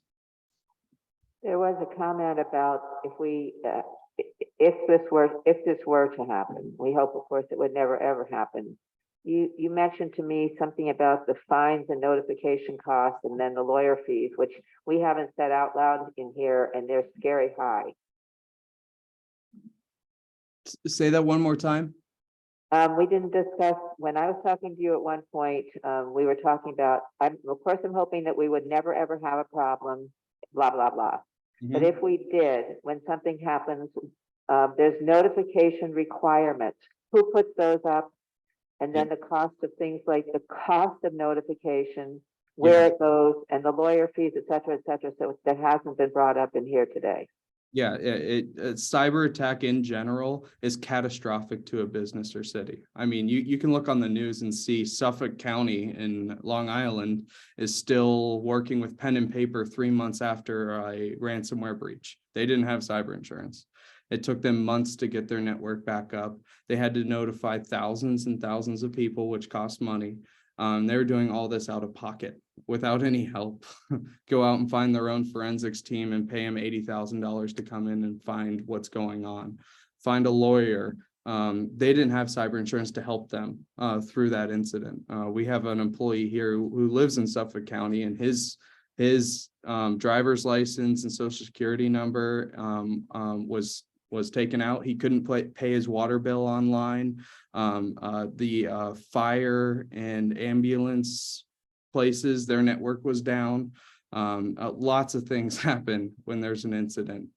So yeah, it adds up very quickly. If out of pocket or with cyber insurance, you're just paying a deductible, and they're helping you through the process. Oh, okay, so that all wouldn't be extra. It would be, besides the deductible, after the deductible was met, then it would be covered. Yes, ma'am. Yep. Comprehensive cyber insurance has a, the baseline limit for small businesses and up is $1 million. That's the baseline limit. that businesses need to carry. That $1 million is a bucket and it adds up really quickly. These threat actors know usually what businesses have if they have cyber insurance. Drew was speaking on that earlier. They're going to ask for, hundreds of thousands of dollars to give your system back or data back. And then, you guys know how much lawyers cost and forensics costs to come in. So yes, that's all included up to $1 million, or there's higher premiums, but you would only need $1 million policy, the baseline limit. You're not huge. I actually do have to go. Yeah, guys, I I really enjoyed this. I hope I was helpful in all this. I can also, if you're interested in learning more about cyber insurance, set up a separate call, and I think Catherine can give out my email or phone number too, and anyone can give me a call. Thank you. It was Thank you, nice to Wilson. meet Thank you. Yeah, you're welcome. Thank you, guys. I could tell you're a real geek Thank you, because Renee. I can't imagine how anybody could possibly enjoy this, but I like cyber insurance. I review policies all the time. I like to read through the language. I'm crazy. I know. thank you, Wilson. Yeah, yeah, thanks, thanks. guys. Yeah, I thanks just, for coming. as Thanks, well, I Wilson. want to, we do have to get off as well very soon. Yeah. Just to be respectful of your time as well. I know everybody, has a busy day, and you guys probably have some thinking and discussing to do. What other additional questions do you have of TCNS? And when can we expect a vote or a decision to be made? Because I want to make sure that I answer any of those questions and I have you as informed as possible. And I really am excited to start working with you, to be honest. And it's there'll be some champagne bottles being popped, I think. Well, we- Pizza? If you want a pizza, listen, Renaissance people cake, but I think we could make a pizza happen instead. We actually just ordered 2 cakes for 2 clients, 2 new clients, one for tomorrow and one for Monday. So it's very exciting. I mean, I think everybody probably would love the Cadillac. I think what it boils down to for some of us is also cost. So we need to we'll have figure out where Where money we would are. come from and how much. Yeah. So Janice, did you have other questions or comments? No, I don't think so. So a lot of the cost in the first year, that very first year, is going to be a lot of transitioning projects. And you could actually like categorize that, say the first year would be transitioning the town into Where we need to be. where we need to be, into a new system of computerizing. I'm trying to figure out the right language because I'm thinking about where funds can come from and what type of language we can use to acquire those. Yeah, Well, I mean, I'm specifically thinking ARPA money and Right. and we can spend some of that. I mean, some of this wouldn't be, I don't think you can spend that on specifically services as far as, our support. But maybe somehow it could be fit into that with a transition language in the first year. Right. And is there a well, So not so that that you so want that to, raises the but- question of whether we could be at one level because it's like a hump to get over in order to get to Yeah. the right place. Whether we could have one level of service the first year and then maybe drop back to something less for ongoing support. Is that what you're suggesting, Laura? Yeah, well, I'm trying to find out in that, at least the first year, First, where this could fit in. She's looking at budgeting. Where this could fit in, if it could come under that umbrella. yeah, not that Of it what will we're change talking about with next the year, ARPA. but just the first year, it would be a. We could do that. But that is a good question. Say, for instance, we got involved in this and then we did have some budgeting problems or whatever. And could we go back, say, to core care, basic care in another year? yeah, so I'll answer that question from my side as far as a business. If a customer comes on board with service care and they're like, thanks, you did all our projects in the first 60 days, have a nice day, and wanted to go to something else, it wouldn't be a relationship we could financially continue. I mean, if we bring a customer on board and they've got 60 hours of technology debt for us to eat in the first month, we're not going to make any money. Our business is not going to turn a profit on an account in the first 2 to 3 months, generally speaking, right? It's I gonna be wouldn't think so. Yeah, right. yeah, no, and I mean that's our goal. We build our customers for life in that situation, and I've never had, except for one business during the pandemic, an eye clinic that basically shuttered their doors because they couldn't do any LASIK surgeries, ever have to come off of a service agreement. Gotcha. And I think that you guys will find that once you're no longer participating in all of these meetings and Janice doesn't have this on her plate, that you guys will frankly have more time to work on things that are more important to the town people. I mean, it's, IT and cyber insurance and cybersecurity and protecting the town and its interests are important, but that'll be our job and not your job. So my question is really, when are you guys going to put a deadline on making a vote? Because I don't want to Gotcha. do this again next week and then the following week and the following week and the following week. And Yeah, I I know. want to help you guys. And Yeah, I think we're getting to the point where we're going to make a decision here, not months from now, but Next Yeah. meeting. maybe next meeting, if not this one. After we have a discussion, but we're looking to resolve this, not looking to put it off for Perfect. months. And the next Perfect. meeting is next week, Well, we're meeting again on Tuesday. Tuesday? Yeah, first meeting Tuesday. Tuesday. well, we'll make sure we get your pizza before then. Just kidding. Now I Thank want you. pizza and cake. Yeah. Do you guys have any further questions? I just want to repeat one. With the basic service, does that still mean you will do the conversion to the new system? Correct. You'll Yep. just pay for it hourly. Yep. So if it takes us 20 hours, it takes us 20 hours. If it takes us 10 hours, moving, I think you have 17 people in Zoho, is the number I have. Janice, how many do you actually have? This is a question I've been wanting to know for like 3 weeks. We have 54 users in Zoho. Okay. We need to have a conversation about Zoho then. We need to have a conversation about how many people have town emails 54. and why you have so many. They're not 54 board members. They're, how many of these, who are they? What are they doing? Why do they have access to town email? Yeah, and that may be a question that if the town goes with TCNS, that you can help wrangle that situation of whether appointed, like the CAC is supposed to use town emails, the planning board, the BZA, the water district, all of those have emails.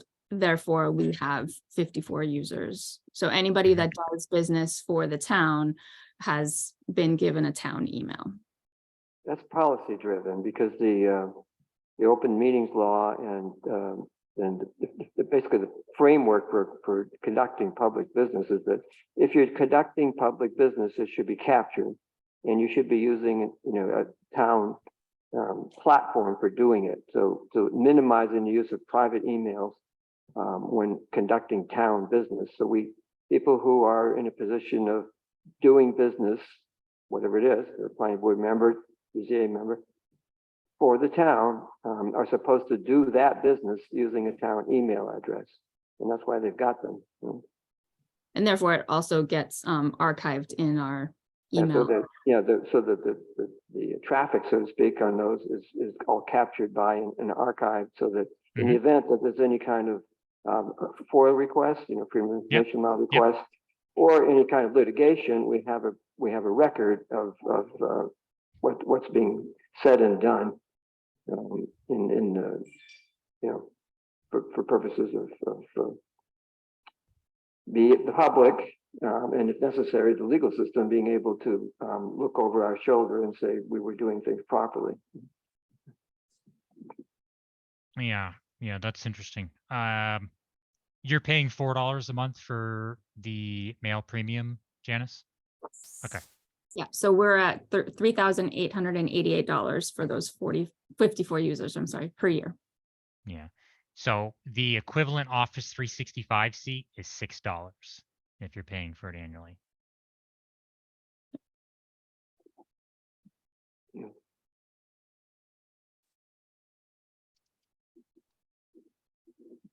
And we would help migrate all of those people. We would migrate the email from Zoho over to Office 365.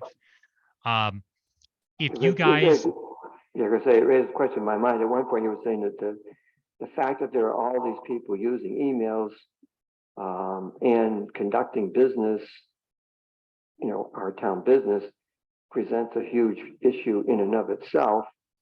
But it's almost, if there's another way around it, I don't know what it is, because we are supposed to conduct the public's business in public. Mhm. Yeah, I would say that there's I'm a little bit surprised by the email count. That seems high to me. In there, it would be interesting to me to see the activity logs in Zoho on how often those users are using those emails. There's know, several who that don't get used much at all. There are some that have never used it. This is Yeah. true. So, I mean, when we sit down and we're reviewing with our customers, so let's step back. Let's hypothetically, you guys say, hey, let's do basic care because we want to get Office 365. We want to get some backups. We want to get a couple things in place. We want to get cyber insurance. And then from there, we're probably not going to talk to you a whole lot for support. And that's great in that situation. We'd sit down and do our quarterly technology review, and we'd look at the list of people in Office 365 and say, well, how come John and Sue and Betty haven't logged in 90 days? Why are you paying for a license for them? Especially if you're prepaying for 12 months in advance of licensing that you're not using, right? You're spending $4 or $6 on someone that's not using it. So there's some strategy to be had there. And I'm thinking in my head to the comment that was made earlier about, maybe in the future we go down, if long-term capital planning and finance is a problem and you guys would want to mitigate that financial outlay in the future, basic care might be the best solution. If you go on to basic care and you're 6 months into it and you're still spending out money because you're asking us for help all the time, we could look at service care in that situation. Service care is really ultimately a way for us to establish guaranteed and predictable revenue for our business to grow and scale and for us to hire techs and things like that, right? Tomorrow morning, if you guys were on hourly support and you called us 50 hours next week, we could handle that. But if I had 10 customers come on board that did that, that would be a problem. So, it's a thought. And I'd say that, once you guys make a decision next week, be it basic care or service care, the first thing that needs to be done is a discussion about the number of email users you have. Anybody that is in Zoho that is not logged in 60 days does not get an Office 365 email, period. Right? They do not go into the new platform. For some of the reasons that we have an ongoing issue with people having trouble accessing and maintaining their email, and people have just given up trying after a while and said, I'm not going to do it. I'm just going to use my personal email account, even though they've been told that they should be using their town email account for town business. There's some who are finding it not worth the hassle of trying to get it set up and maintaining it, and so they're not doing it, even though they're supposed to do it. Great number for this discussion. No, but it presents. But what it means is that the fact that somebody hasn't been using it is in part due to not necessarily that there would not be the traffic if they were using it as they should. Because the system sucks. Well, But the other, actually- we could look at maybe it's the town board, the planning board, and the BZA and staff that need it. And the other groups that are advisory, that don't make. We need to check carefully what the law Exactly. has and what we actually have to do, not make it up on our own. And we can check that. yeah, we can. Yeah. So I will add that, people complained about the digital towpath email and didn't log into it then. And the Zoho email is 1,000 times better than digital towpath. And it has much more functionality and security. We did look into a more flexible plan where only town board, planning board, BZA had access to the work drive, and everybody else just had a straight email address for town business. However, the straight email did not include an email archiving, so that didn't work for our purposes of being able to have all business emails being archived into our system. So the way Zoho did it was they separated those two out, even though it was in the same plan, if that makes sense. It does make sense. Yeah. Drew, what's the hourly cost for your support if we had basic? I think you guys are sitting at 125 in there. Let me check the quote real quick. Got it in front of me. Mhm. Yep, 125.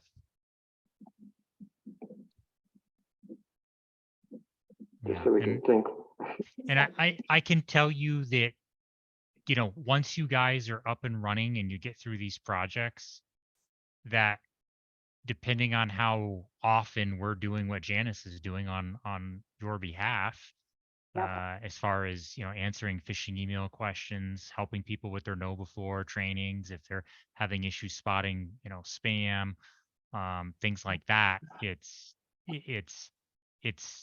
it's not predictable billing. That's the first thing, but it really, what I'm hearing is that cost is the major factor, and you guys need something, right? So it's whether, you know, you think that your projects, and I can say that you have a decent amount of technology debt that we're going to have to get through. It's not just as simple as us Yeah. sucking up the emails from Zoho and putting them in Office 365 and printing out a PDF and say, this is how you answer your new mailbox, how you access your new mailbox on your cell phone or your personal computer at home or whatnot.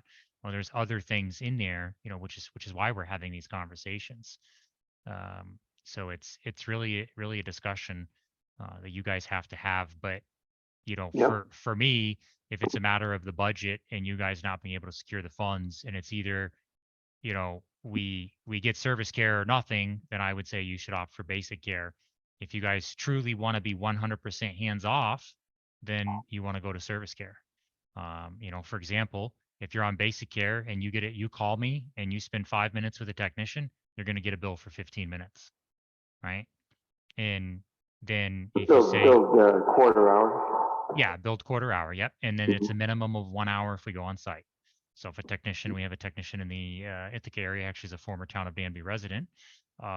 If he comes over on site, he's there for 10 minutes, plugs in a cable, you get billed for an hour. And that's all very standard amongst IT companies, you know, the 15-minute billing and the 1 hour minimum Yeah. on site, Yeah. in those situations. So it's you know, I think that, you know, Janice could speak to how long it took her to get people moved over to Zoho and get them signed in the email. You know, if it took her 5 minutes per person because she was able to just send them a PDF, they read the PDF, they followed the directions, it went fine. That's great. That's generally what we do. We expect 80% of users to be able to go through an email migration from migrating from one platform to the next by following a PDF set of directions. Even very inexperienced users, right? We Mhm. know what gets people stuck when they're signing into Office or they're doing this or that. And then we expect, you know, 15, 20% of them to need personalized interaction in those situations.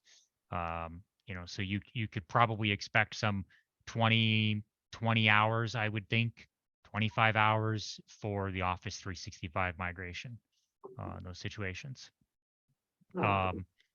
With that. Guys, I do also have a meeting at 1. I can stay on right up till 1, but I do have to disconnect at 1. You had a question, Leslie? I'm I just, heard you say something like, what about? yeah, What about I'm just, what? I'm wondering, instead of starting with the basic and moving to the service, would it make more sense if we're concerned about finances to start with the service and then move to the basic, you know, after a couple months, you know, move to the base? Yeah, so to answer that question, like if you Would said, it need hey, to be a year? yeah, there would be a surcharge essentially for doing a 12-month contract on service care. Okay. I mean, it would be, you know, we could come into an organization and we could spend 200 hours in a 30-person company in 2 months. You know, And that is the model of service care. It's called all you can eat IT services. You know, and it really means literally all you can eat, not to bring up another food analogy, but Right. you know, our goal in these models is to make sure that the customer has everything they need, they're successful, they're protected, they're educated, they're functional, they're delivering business. In this case, it's town services, and you're set, right? And then it's just ongoing maintenance and support, education, quarterly technology reviews, or QBRs, some people call them. We call them technology strategy reviews, and we just look at what the town is doing. So if you're talking about getting fiber to the town, hey, what is fiber? How does it work? How hard is it to install? What does that look like? You know, those types of questions can be answered in that meeting. We have 3 people on our staff that take VCIO roles, virtual chief information officers, and we help our customers with those types of plans. So I I'm have just trying clients. to, Go ahead. I'm just trying to think of different, like, options that we have. Does anybody ever go? Yeah. Ouch. Does anybody ever, any customer ever go from service care to basic care? I'm thinking, you know, I mean, I understand everything you're saying and it makes sense. If a town would to do service care for a year and then drop back, or Yeah. does anybody ever do that? The only situation where that has ever happened was with one of our iClinic customers during the pandemic. They went from service care to we can't afford this to basic care to we're going out of business. Yeah. You know, and that's, you know, I'm not gonna like my company, I'm the owner of the entity here. I'm Right. not gonna come to the town of Danby and say, hey, you guys don't have any more money. We're going to court. I want the rest of my, you know, 28 months of services, right? Obviously, if you're, you know, completely bankrupt, that makes sense. But if you're simply saying we don't have any money, we need to go to basic care because you don't want to pay for it after getting everything done, you know, that's obviously not a good way to go in that situation. So I would suggest if you're worried about the funds to really just go with basic care, expect to spend the difference between basic care and service care in the first 6 months. Right. And then, you know, 7 months, 8 months, whatever it takes, really you have to do Office 365. I see that is really the thing that you need to do. Some of these other projects that, you know, installing our data, immutable backups, that's not a big deal. Getting you to where you need to be with cyber insurance, oh, that's a couple hours. The Office 365 training, I can't tell you how long that's going to take. I could spend 20 hours per person training each person. I could spend 20 seconds. We could spend no time at all. Frankly, the only people that need to know how to use OneDrive or SharePoint or Teams are the people that are actually conducting day-to-day business for the town, and everybody else can just share files via email or, you know, via OneDrive right inside of the web browser. And that might even be something you guys want to do yourself. You know, you have so part of our just checking the time. Part of our gap analysis is stakeholder identification and identifying specific points of contact in the town. So we're going to identify someone in the town that is, you know, the cybersecurity contact. We're going to identify someone that's the physical security contact. Like, hey, we were there and someone was doing drugs in the parking lot. Who do we tell?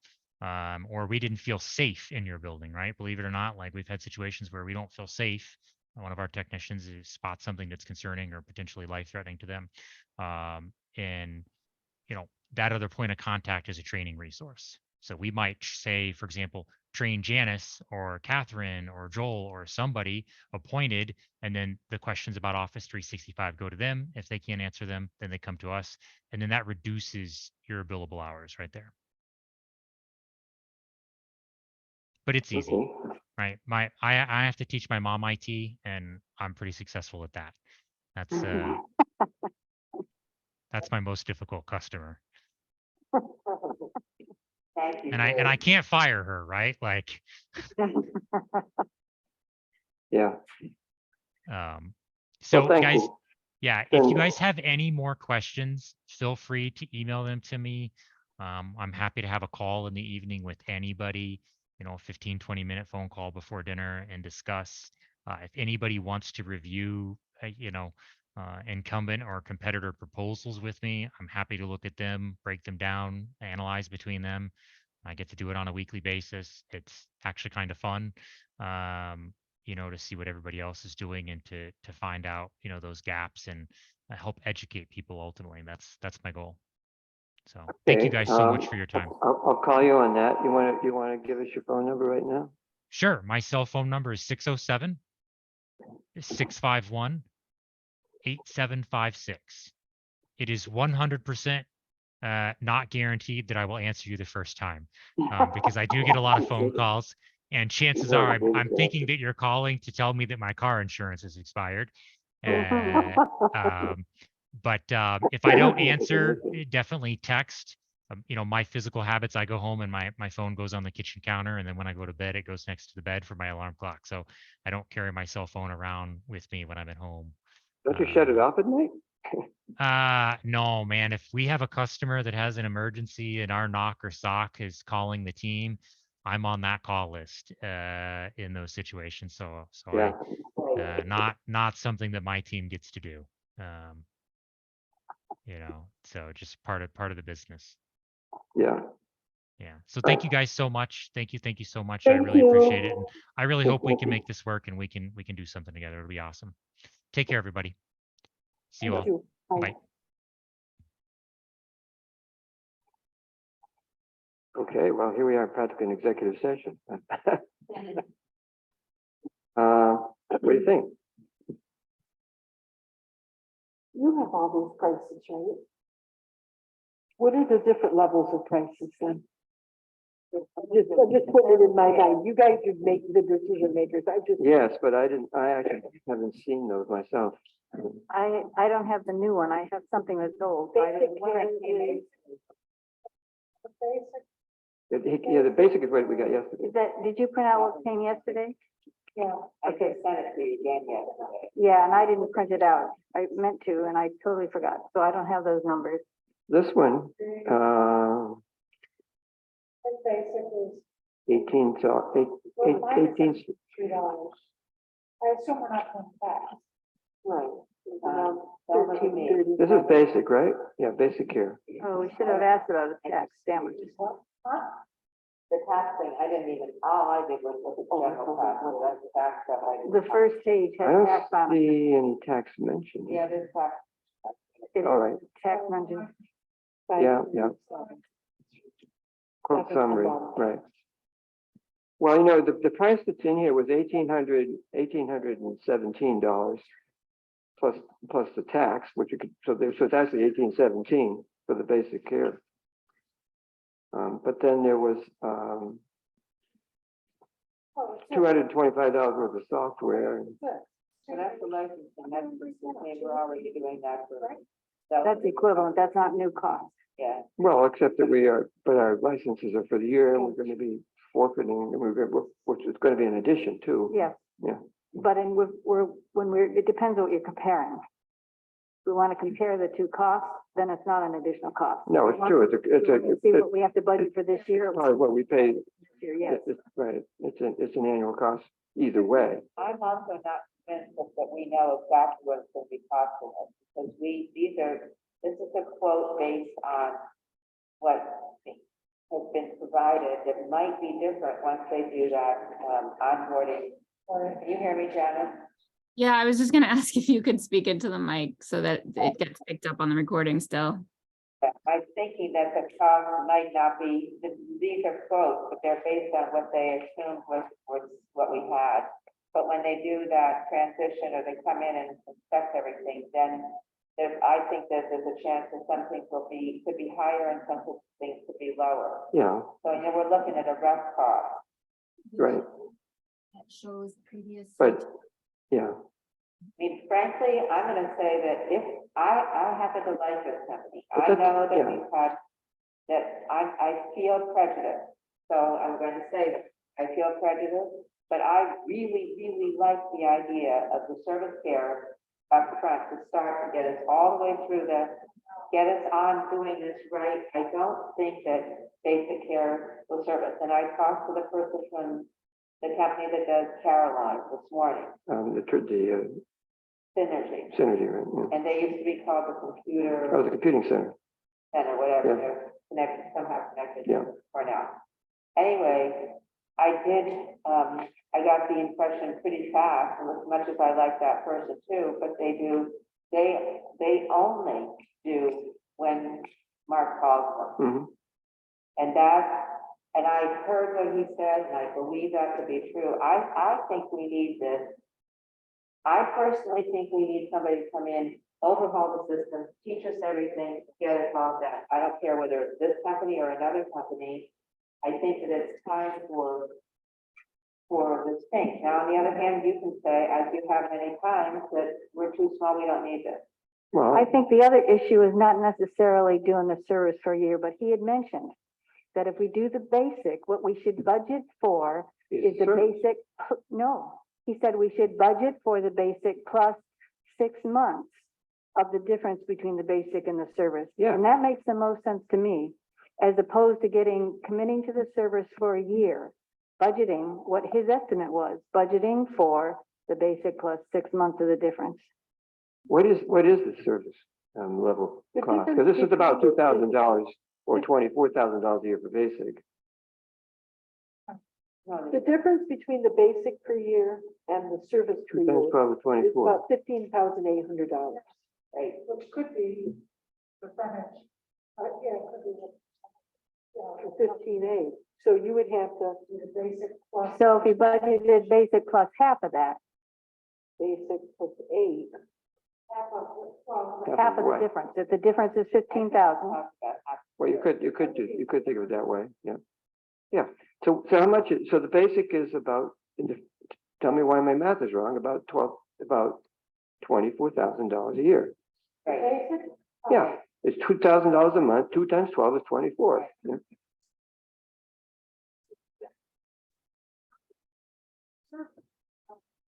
And the service plan. So the service level is what, 28?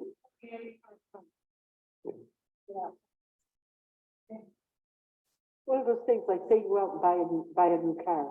Say if I go buy a new car and it's gonna cost me $25,000. Well, do I not get the powered windows and not get the power seats and stuff for an additional $5,000? Or, Yeah, but that, I don't think that's a good analogy, because we're not talking about doing anything differently if we opt into basic. We would do all of the same things. The difference is that instead of having I think that is correct. yes, no, It from is the correct. beginning, yes, from the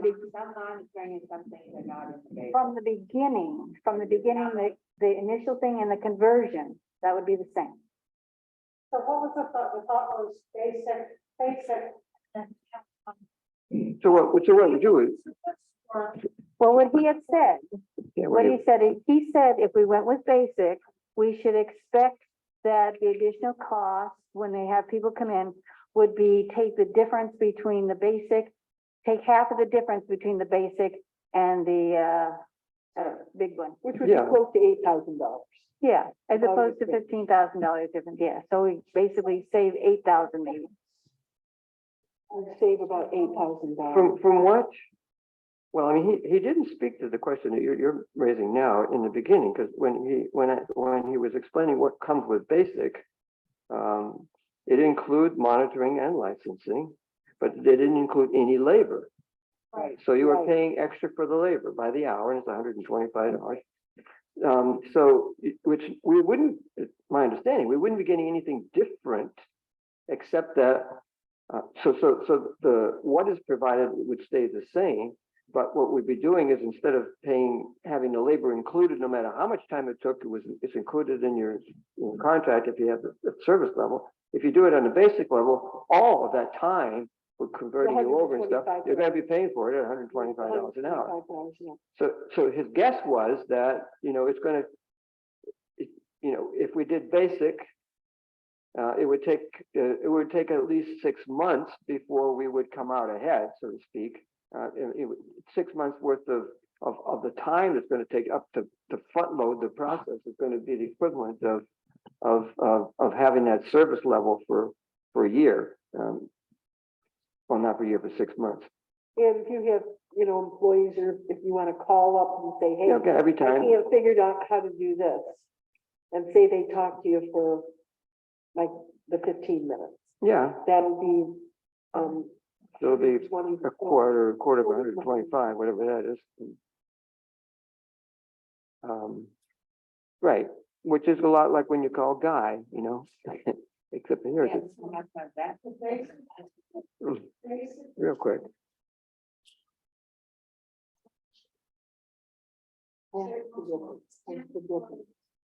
But that was a guess. That was a guess, you know, and why does it do that? Phew. Hmm. Sorry.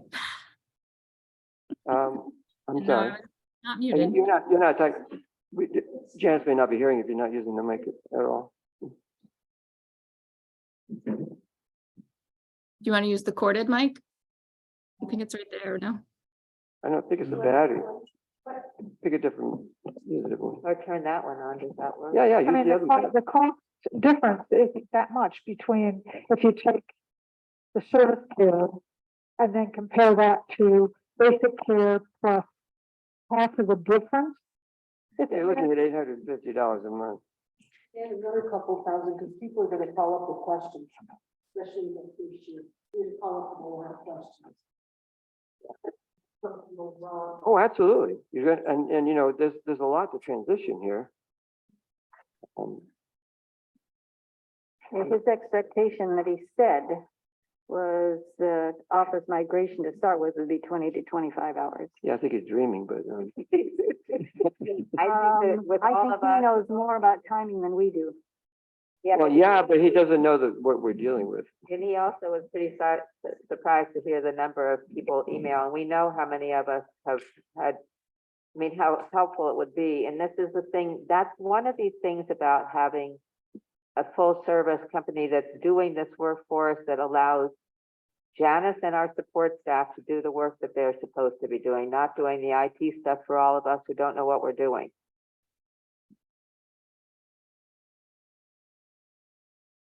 Yeah, You know, when we were talking about, at one point, I remember when we were talking about budget, Janice was suggesting that, yeah, maybe we need to hire an IT person. If I say the wrong thing, I can hardly see you as I was looking for something else on my computer, so shout out if I didn't say that right, Janice. No, you're fine. no, I mean, there's hidden costs that we will be, What are we spending right now?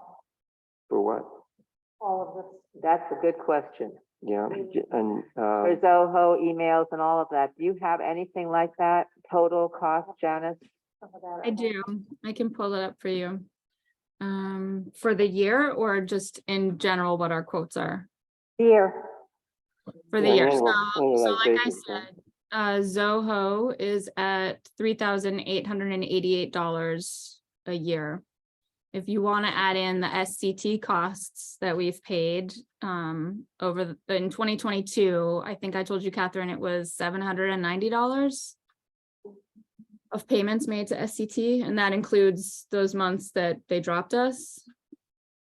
So we didn't pay them anything. is that an annual? no, because she told him not to come. What about 20? Then do you- Hang on, even- excuse do me, the Pat. number for- I do the- never told anybody not to come. Please do Give not me- put words in my Tell mouth. me what the- Please do I not want him- disrespect me. I am telling you, SCT stopped coming and did not charge us for those months that they told no one they were not coming. Thank I you. want the annual cost, please. In 2020, $790. I want the annual cost Okay, wait, for the wait, whole wait. year. What did they do in 2020? $790. In 2020, they probably did $500 because they charge pennies. in 2020, it was around $1,100. I was looking, I'm sorry, I Okay, didn't bring those good. figures with me. It's on $1,100. Okay, good. And then, Here's the contract. we had, like, in 2021, it was like 7,500, somewhere in there, but that's because we bought some computers. Yeah, So if that's you the- take that out okay. of it, I'm Okay. saying that we've been spending with SCT anywhere between 1,000 and 3,000 a year Mhm. is what we've been spending with SCT. Okay. On an average, anywhere from 1,000 to 3,000 a year. Not counting hardware. Right, not counting hardware. Excluding hardware. Yes. And not Excluding counting although they have other things on their list, they have training, they have a remote assist, they have all that stuff on their list. So if you added those up, you'd get a different figure. Well, So that's why she's telling us the actual cost. Well, no, but I- no, I didn't. that's what they That's not- did in the past. That's what they did in the past, 2020 Yeah, and right, yeah, but that's 2021. because, okay, backing up, how many times did anybody call them to get any training? How many times did they ever come and do any training? So that's what None, I'm trying to say. You no can't- times. Right, but what I'm trying to say is to They did compare. when they first started years ago, they came and trained us all on. what They to- never onboarded any new employees. They never onboarded me. They never onboarded Talking Dave, about in the past. No, Cindy. no, We're talking about over years, not just the last 2 Wait, years, please. wait, that, I have to say, Janice is right in here. With every new person, did you get trained? Neither of us got it. No. We're talking about over the years, I not just the know. last Yes, 2 we are years. talking about over the years. I've been here for 3 years. But were they Steven's been here for 4 Were years. they supposed to come and Steve, you're train on training? Zoho and all No. that stuff? Not No, Zoho, no. they're not supposed to come and train on Zoho. No, No, they should be, any else or they should have anything. been there. Zoho part of is the not people- relevant to bring This is not onboarding somebody relevant to a to new the discussion computer. we're having. Let's get to, we're not getting anywhere. Okay. Okay, the problem is that, Wait a minute, one at a time. let me talk for a second. Okay. I've been on the phone with most of these companies a lot. One of the things that we're trying to compare things that we can't. And so we shouldn't include those when you're asking about the cost of SCT. We'll just put that figure in that we spent last year, realizing that it's not a complete service, period. That's it. And we Right, just- and if- 2021, And moreover, if we I'm were, more interested in the cost of things like add up the Zoho, add up the licensing and all of that kind of stuff. That would help us. in 2021, the vouchers I have for SCT total $1,285. Mhm. What about all the licensing things that we have to pay for no matter what? Or with So what we if have you're paid for? talking about like the McAfee, the I don't know, the iDrive that was redundant, any other sort of licensing that SCT does, they put it in the bills and I know none of that. Okay, well, then let me ask it a different way. How much would it cost? How much does it cost for iCloud storage, things like that? Things that will be, things that are covered in TCNS that we have either been paying bit by bit. So that's why I'm saying it's pretty hard to use the comparison for what we have been doing. Yeah, I I recall, might be wrong, but I'll be back out of it now. That's all I wanted to say. Joel, sorry, do you remember when we had the conversation about iDrive and I didn't know what it was for and you didn't know what it was for, and we already had backups of all of our files in a cloud. So we canceled it and then SCT was pissed that we canceled it. I'm guessing that was like between $20 and $50 for the year. That's the only other licensing that I can think of. Because everything else is included in Zoho. You have your email, you have your backup, you have your cloud drive. You have all the security protocols. So that's $4,000. Yeah, more or less. If we were, regardless of who else we went with, it's apparent that we would need more services than we've been paying for in the past. Correct. So this is an expensive option, but we're not comparing apples to apples unless we're expecting somebody else to provide Right. similar service. That's right. And that's what I have some of the stuff. Mhm. ICS similar, the other ones are bit by bit. That's the part that we don't have figures for because we'd have to engage them better. And I, Yeah, that's absolutely. where it's fine with me. If anybody wants to ask all these other companies, like, it's taken me long enough to learn this, but now I'm telling you that, and so that you can ask. What we need, what you want to compare is the all-inclusive company versus the menu-driven company and the quota-driven company. And then you need to look at the things that would come under those, Yeah, and see menus what's and- included. right. Yeah. and then you could add it up and then you could compare it that way. So that's why I was so stunned when I was told that Synergy was, that they're only paying 11,000. I'm like, what did you get to that? When I called her, she said, well, he only calls with that. We only charge when they call us. Mhm.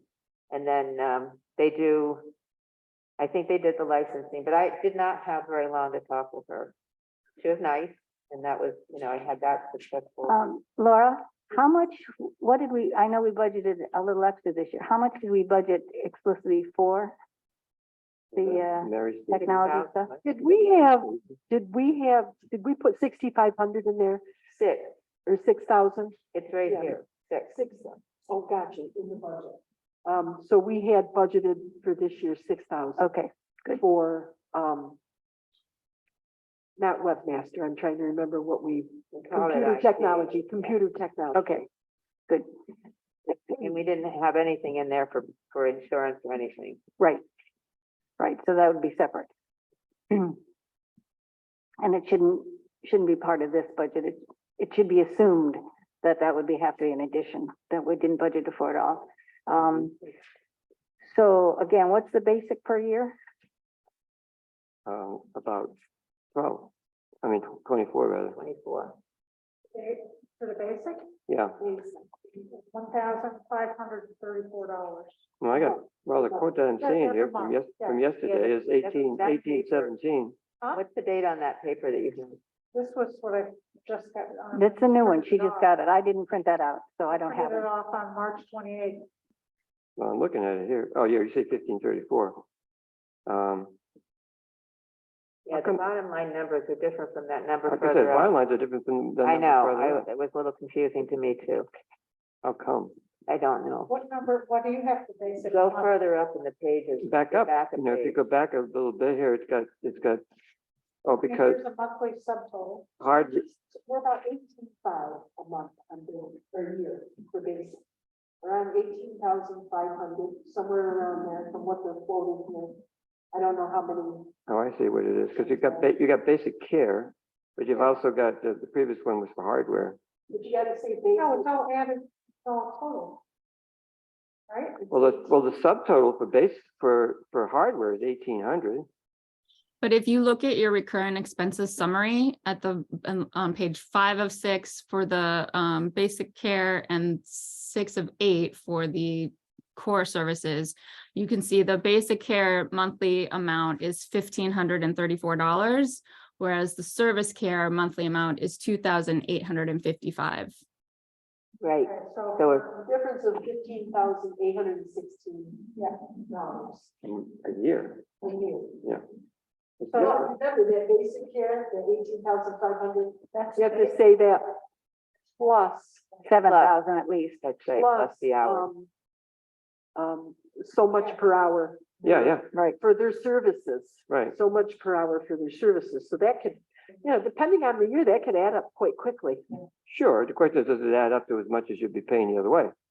Well, take 18,000 divided by 125 and remember it's quarter hour charges. Yeah, Again, he gave us an estimate. He gave Right. us an estimate that would be half. So if the difference is 15,000, we should budget for the first year, 7,000 because of the conversion. Didn't you say the difference was 8? Yeah. Seven. 25,500, around $25,500. Say 26,000. Yeah, It'd that's be good. in the first year that you'd pay about 26,000. Okay. If, Charge before. No. Well, okay, I'm gonna take just a different tack for a second. When I was speaking briefly with Joel about this the other night, he said, look, we're talking about, we budget $18,000 a year for dog control so that we don't get in trouble. Yeah. And I say we budget this, I'm still saying budget the service care so we don't get in trouble. That's me. in the case of dogs, it's the only show in town. You have to have dog control, and they're the only. Okay, you're the one who said, I'm just saying that you use that as an example of, so we don't get in trouble. Hmm. Have at it for calling all these places. Fine with me. so again, what was it? I keep hearing different numbers. Can I get one number for the basic for the year? And again, what is it? 18, Okay, so call it 18 for rounding. So 18, so we're looking at 1826 or What was- another what- 8, What was the other one? 34. 18,412 versus 34,260. It's like a $16,000. Mhm. Here's the And original. then we had 8,000 to that on the basic. Yeah, on the basic, we can't, on the basic, we can't assume just the basic, because we have to assume that would it be basic plus 8 in fact. At least. Half. Yeah. And again, that was his estimate, and he's done this for a long time. Here's the service bill. Yeah. Keep it low, which means everybody is trying to bring whatever. We just have to increase.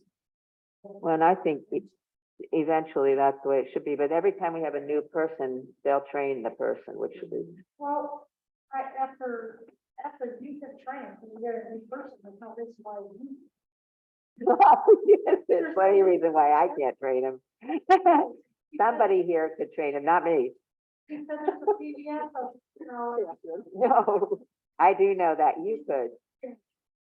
I got you. Your point's well taken. I'm just saying not captured, not for training. I was telling somebody I'm a big, What I really want to do is open service for a couple months, even a year. yeah. He did say another thing that they use Huntress for the breach detection, and they use what the heck's that other thing for the virus protection?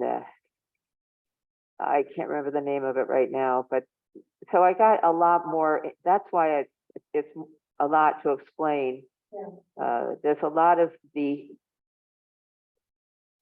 services that they use compared to who other people use different ones, and I'm sure that Laura found some other names. I didn't have time to explore them. So Now these numbers, none of these numbers include hardware that we have to buy as well.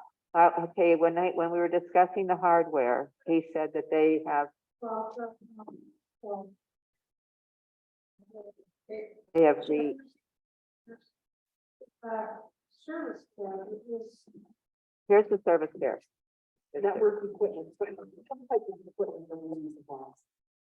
And I don't think it's computers.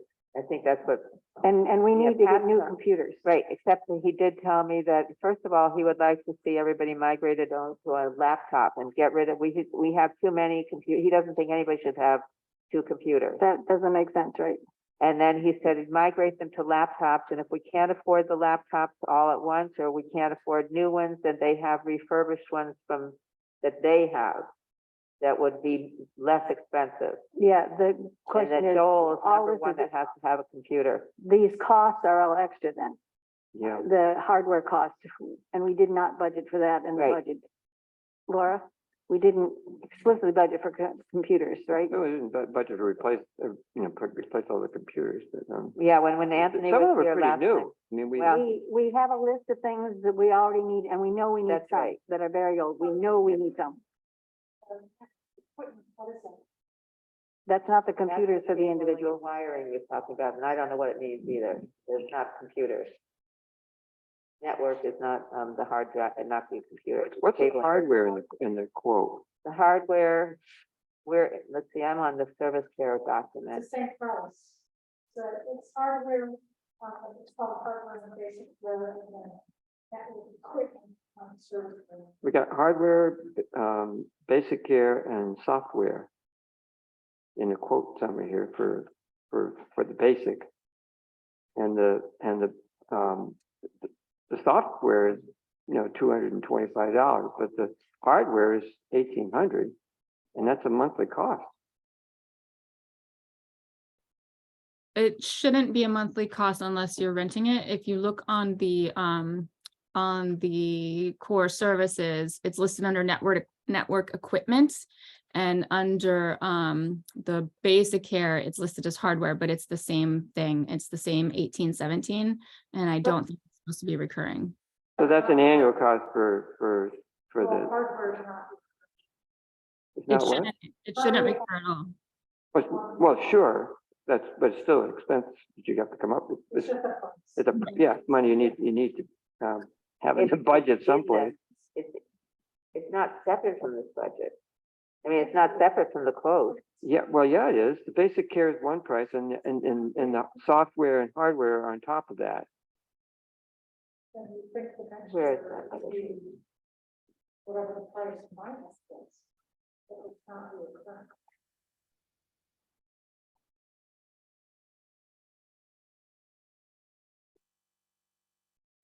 Yeah, I know what you mean.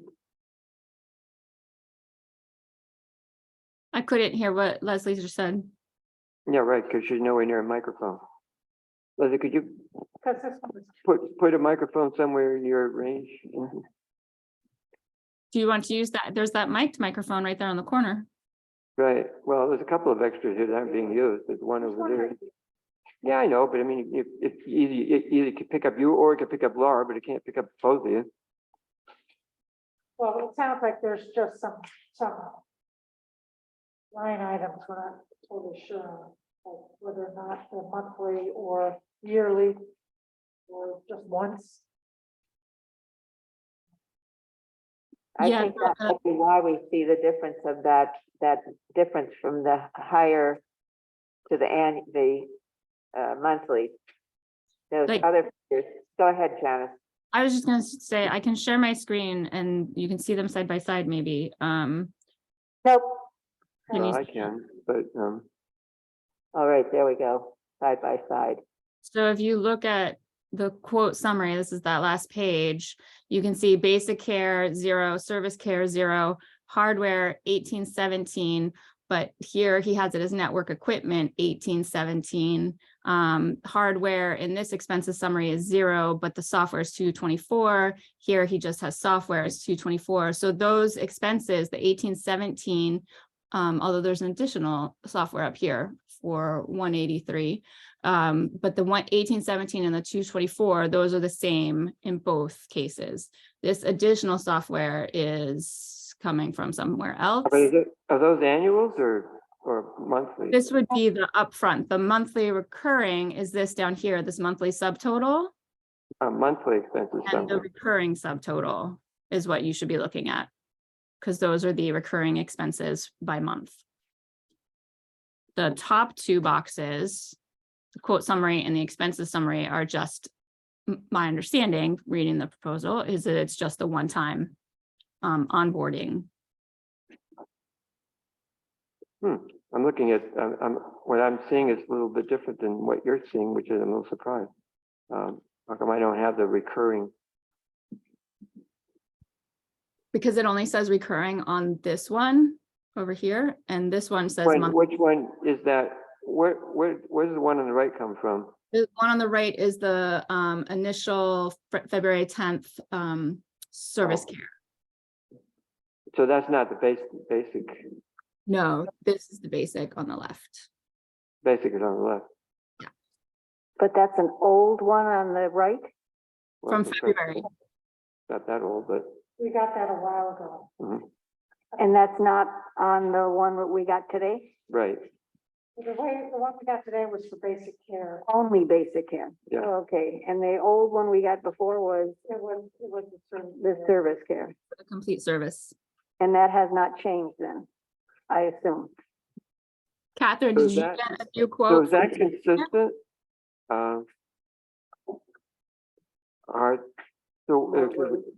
Why are there differences? The differences are in the level of care that you're getting on a monthly basis, right? So the service care is the full service. That's the expensive Cadillac, I think he called it. And Yeah, the yeah. basic care is your basic, here's everything you need. Call us if you have any issues.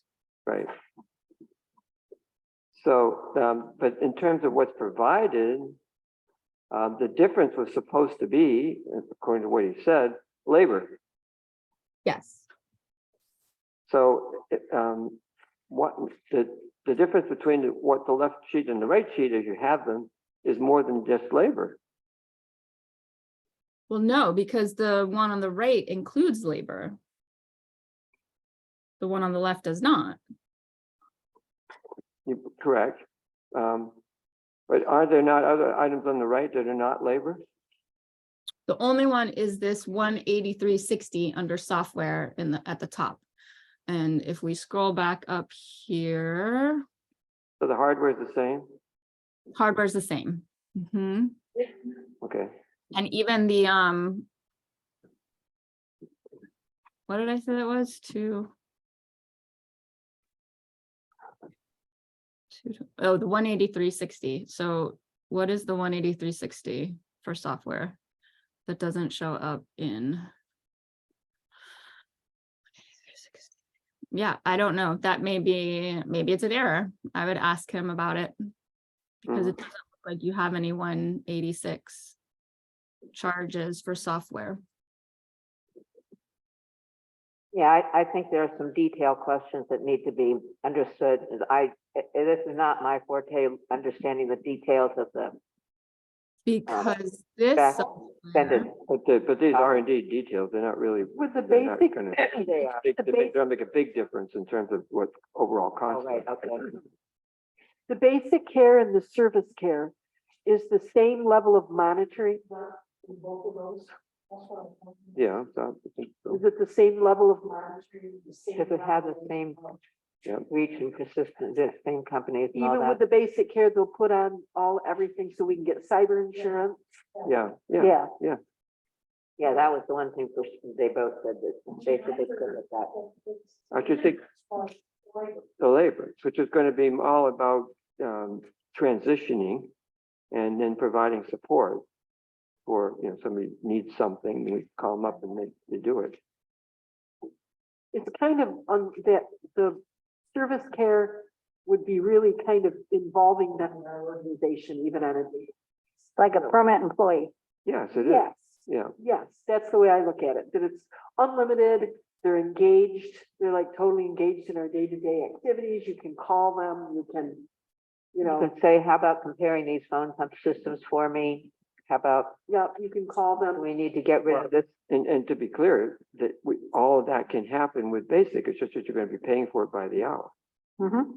It's not that they're unwilling to do it, they'll do what, as Drew said, the difference is that you might be more reluctant More to ask them to reluctant. do it because you're going to be paying for it $125 an hour. Yeah, you'd be more reluctant to pull them in as part of your teams.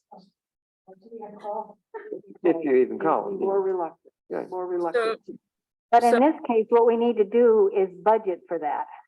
So even under basic care, when we budget it, we should budget the basic care cost plus somewhat more as an estimate.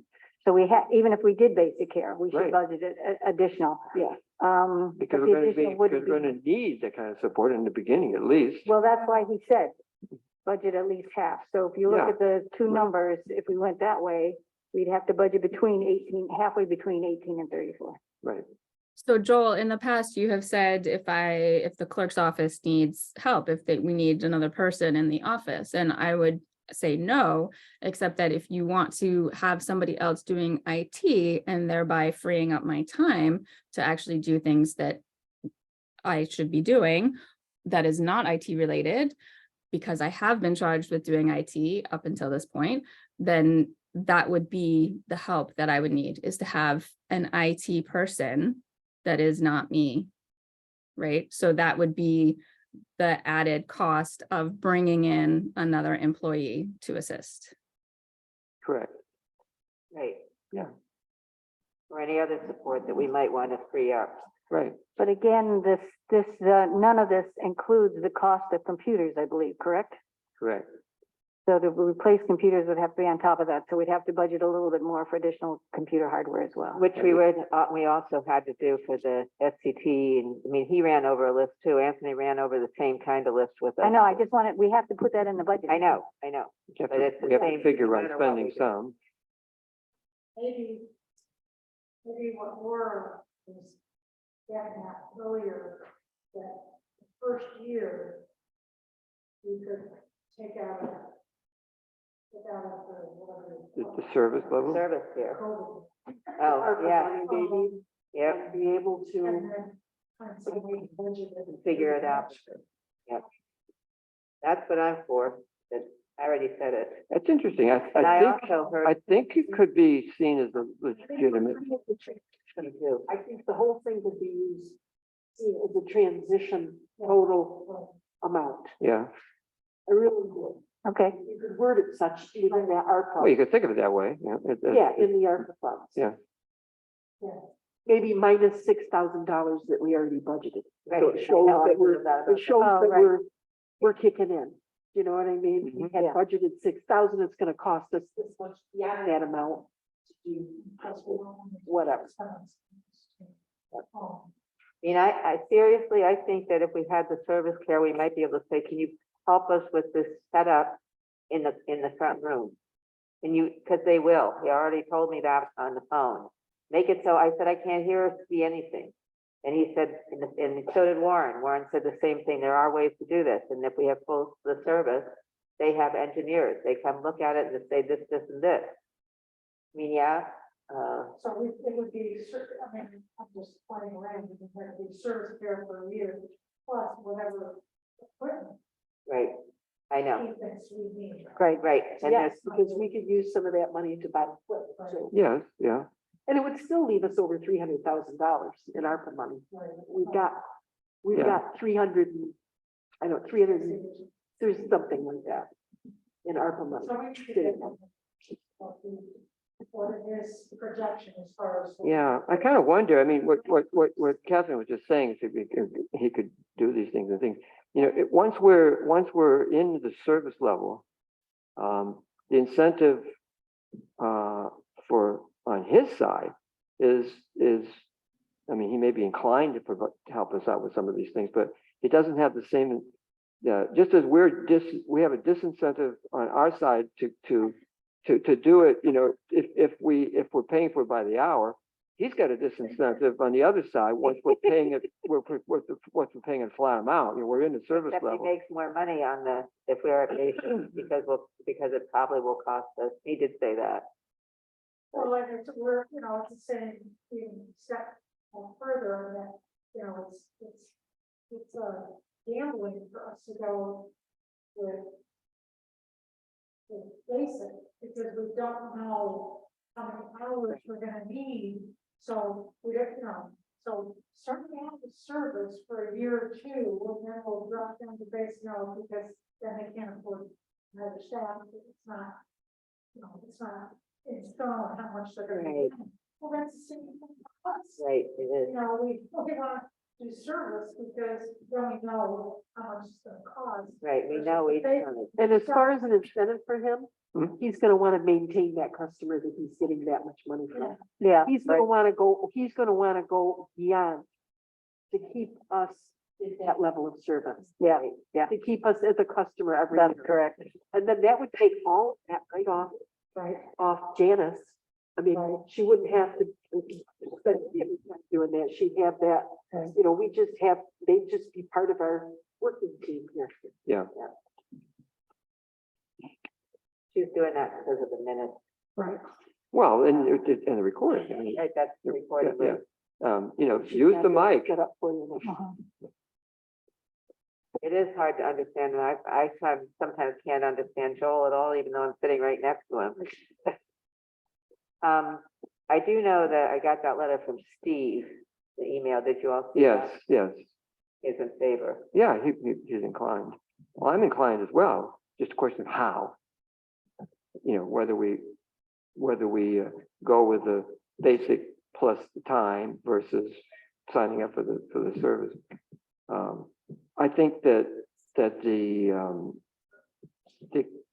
it's hard to know how much time it's going to take, you know, and it may take more than you think. It may take more than he thinks too. Right, that's what I say, hook them in on the, and we do have a lot of, I'm thinking about the things that when with the CAC and the things that we've tried to do, but we just couldn't manage that stuff because of the things we were dealing with Zoho. And so here we have this problem solver person that says, this is what our team does. You know, that if he doesn't know how bad it's gonna be, then let's get him hooked. Is it a platform for that newsletter? Isn't there a Yeah, platform for that newsletter platform, newsletter? right. No, Can you yes, understand? that sucks so bad. Can we Yeah. get it by next month, please? Yeah, you start onboarding tomorrow. Oh, I don't care until it's next month. 4 weeks is fine with me. I if we can care do 3 because weeks. starting tomorrow, I'm worried about, I mean, we don't have protection anyway, but we really don't have protection. I don't think we should vote now. I think we should vote on Tuesday. 1, Steve will be here. 2, it's Steve. really a public meeting. Yeah, but This is a public meeting. We and we- didn't give much notice I'm for it, so I'm not comfortable spending that much money without a public meeting Okay, but that people I know am. about. I am. I'm not gonna vote in favor of anything Okay. today. We need to have that discussion, but the first thing that happens is with the motion, I guess, but, Well, if we want to entertain it now, yeah. So Pat's saying that if we had that motion, she would She then would we'd have a vote no. discussion, right? So, okay, I don't wanna risk not getting this, but I don't wanna be held, well, it doesn't, even if motion fails today, it doesn't mean we can pick it up again on Tuesday. what? That even if a motion fails today, it doesn't mean we can't, bring it up again on Tuesday. Again, with no notice True. for this meeting, I don't think we should be There sending is this. notice. There's not enough notice for anybody to know about it. The notice was last night and online, and it didn't get published. There's not very much notice. That's not real notice. Okay, That's I fake know, notice. I It was- saw it was- it was- Steve's heads on, the it's- ones that it's usually minimal come on notice. here. It's minimal notice, It's and it minimal. doesn't, and nobody really Okay, knows okay, about it. okay. It was also minimal notice because there was some concern. That's right. And I actually did have somebody say, what's the concern? SCT, well, why the emergency? SCT hasn't been providing services That's the for other, months, yep. Yep, they So- haven't been doing it for you months. know. Yeah, I so don't know. what's a But- couple more days may matter, right? And I Tuesday is feel- still not very far away. I'm feeling all right about, I mean, if Laura feels like she can, pull it off as far as using some of that money. money. We could do the upper money, but keep in mind that We'll have to what we're rearrange the talking about budget here for is next a year. permanent addition to the budget. So that, Correct. that means we have to, unless we're gonna keep dropping, rating the fund balance to pay for it, we need to raise the taxes enough to make that up, and the difference here, we're looking at, what, bond 1% just pay for it, right? Maybe not quite that much, but really, when you stop and think about it, you guys have been entertaining every year, talking about getting that additional employee in here every year. Right. And the additional employee yeah. would have costed a lot with, FICA, Medicare, Right. Yeah. Did We're you- talking about, so whether it's you guys- additional employee or additional hours for somebody in Right, the clerk's for office, but someone. anyway, we're still looking at, You were we're talking gonna about spend it money that way. to the staff, Yeah. for this. So you stop and think about that, and you know that probably eventually it would have to come to that, because as all this stuff keeps expanding in the next couple of years, you're gonna have to do that. I Mhm. mean, Yeah, there's an avoided so if you cost. look at that, and then you look at some of the other companies that might be less of a cost, like this $11,000 one or whatever. Well, that's what you're gonna be brought to anyway, one way or another. But then think about your new employee you thought of. So it's probably on for what to expect in the future. I don't know, Yeah. it's just my thought on So that. did I miss the tally of how much it's costing us now? It never, I mean, we got partway.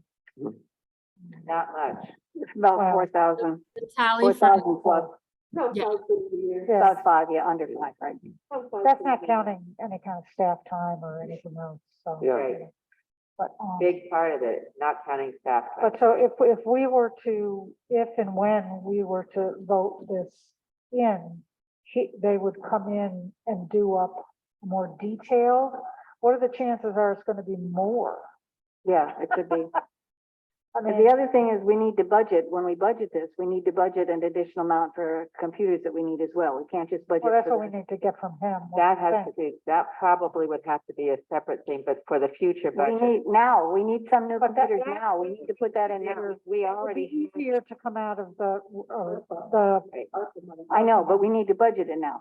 We need to put in, when we talk about this bill that we're We paying, need we to need to figure out- budget. Plan on spending that. right, but In addition. it sounds like that's what he would do. He'd come in and then give us a detailed, this is how many computers you should get, this is. We already know an estimate of that, so we know that. Oh, And we had that money from the 6,000, we already have. Now, you're talking about are you talking about the list when he came around and when? Yes. And the same, okay, what happened is when, if you weren't all here for the time Anthony did, Anthony also pointed out that we're way, way, way behind in computers. right. And, he's been aggravated by a bunch of the things that we haven't been doing, so just so you know. He Right. told me that, he told Laura that. You said behind computer, you mean in terms of Replacing. hardware? Yes, Updating computers, replacing yes, computers, they're old. yes, everybody's been saying that except you.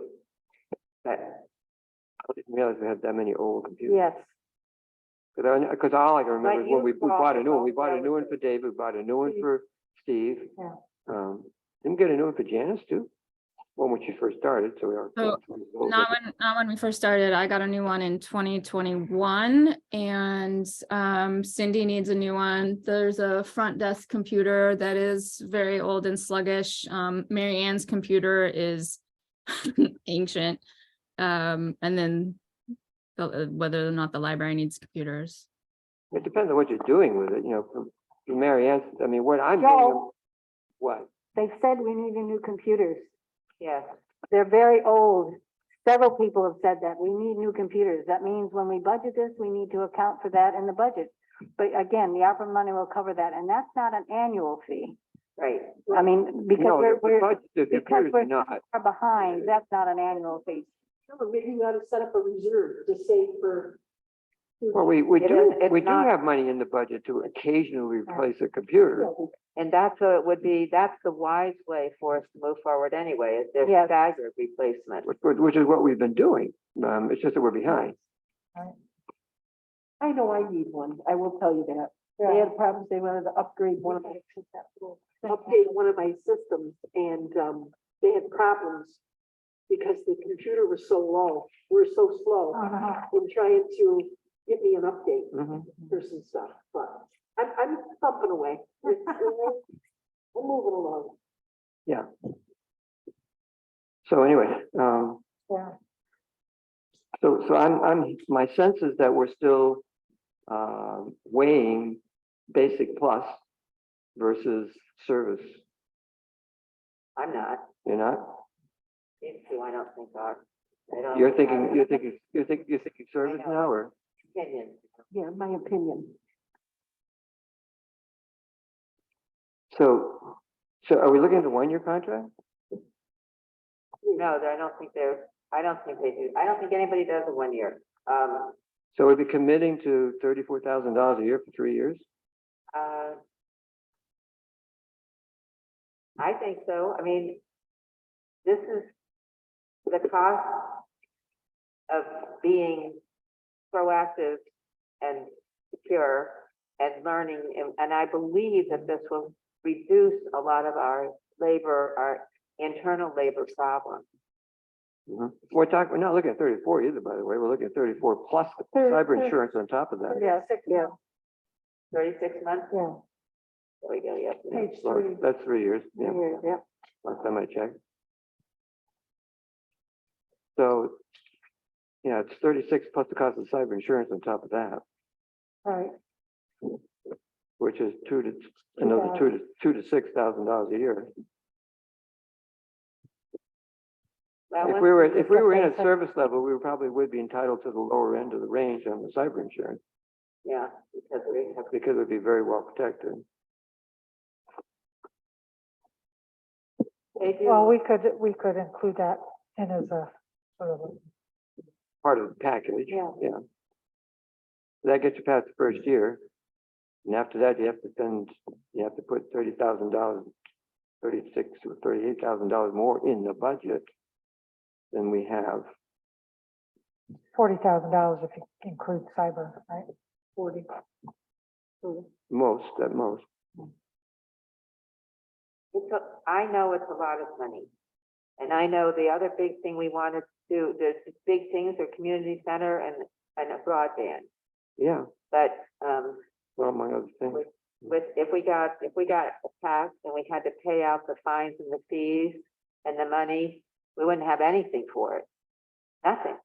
And so this plan is to have the town protected so that we can plan for other things without having the risk of, I mean, when he was talking about the fines that are in New York and California for breach and then for notification. That sounds so ridiculous. The state's gonna come after you because you didn't do a good enough job protecting yourself, and so we're gonna add on top of what you're costing you, you're gonna pay fine for not having been better prepared? Yeah, it's called make sure your driver's license is up to date.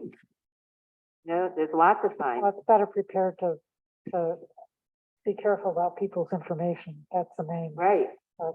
exactly, being careful about, you know, it basically makes us look irresponsible without doing something that.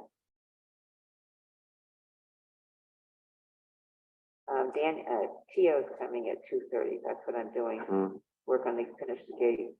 Oh. You're gonna be here. Exactly. Um, Okay, so I hear Pat, and I will say, so you're, Pat feeling we should vote on this on Tuesday then? And you're agreeing, right? With what? With waiting till Tuesday to bring it up? I mean, I don't know what waiting will do unless there's not gonna be a public hearing, right? But it would give people privilege of the floor to make comments. Yes. But I don't know if we have a lot of choices. the question would be, what needs to be available for the public to make comments about? I mean, Well, I mean, we probably should have, if we're proposing to do a contract with Triple Cities, we probably should have a contract available for the public to look at. I would agree if it was a public hearing, but it's not. I mean, I think Right. if we make, Not a public hearing. if we make Besides this, you know, what we have available, Well, we wouldn't have to share all the inside information, but, you know, the basics about here's what Right. you'd be buying, right, like the summary page, basically, right. I think would be reasonable to share. And he didn't mind having it discussed on Tuesday. He wanted to know how soon. And when I Yeah. mentioned Tuesday, it didn't bother him at all. So it's not an issue on their end. Now, I'm sure he's not saying, you know, it should be today and not Tuesday. Right. I'm sure he's fine with Tuesday. He Yeah, he said that. he just didn't want to be, you know, weeks and months before he. well, and make he up his wasn't mind. threatening that if we didn't, I mean, he basically did say, just like anybody else, after a while, they'll say, you might not be interested. I guess you're not interested. And then we'd have to call him up and say, yeah, we're interested after all. But 4 days doesn't matter. Right. Yeah, Right, no, That's right. absolutely right. Right. What do you think, Laura? What do I think about this whole thing? Yeah. I think Use the that I- microphone. Oh. Well, thank you for asking me. What do I think? I think that you guys are looking to, by making this decision, taking this all to a new level. It's like making a real big townwide decision to take the cybersecurity and to take everything. This is, you can see, this is like a Cadillac company. This company is really good. You can tell that Yep. by all of the things that they have, and everything that they're offering. And in the light of the fact that you guys talked about getting an employee to take over this stuff anyway, that would have cost a lot of money.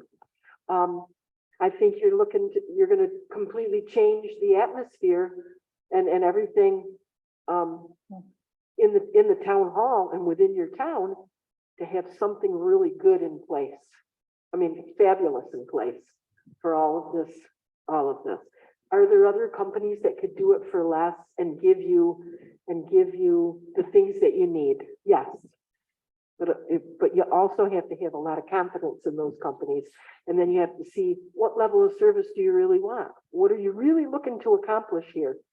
And if you go with the service part of it, the service one, you're really taking it to a different level. And do I think it would be good for the town? I think it'd be fantastic for the town.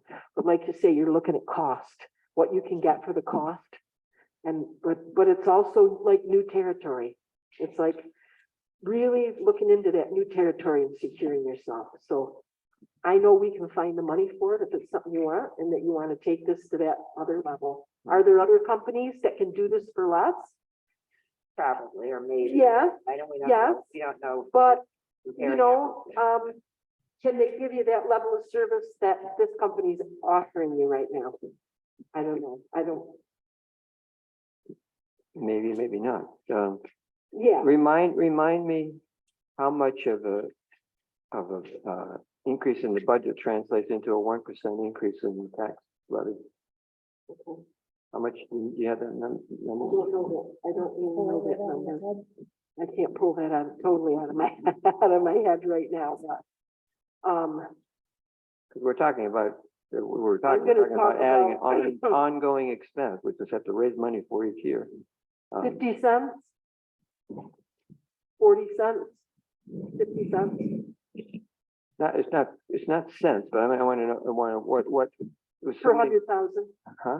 50 cents per 100,000, between 50 cents and $1 per 100,000. Yeah, but we had this discussion before and it didn't make any sense. People, we're talking, well, we're talking about $1, or 50 cents per 100,000 and how much is that big deal? When it came right down to it, people weren't willing to say, I'm not willing to increase the budget more than X percent.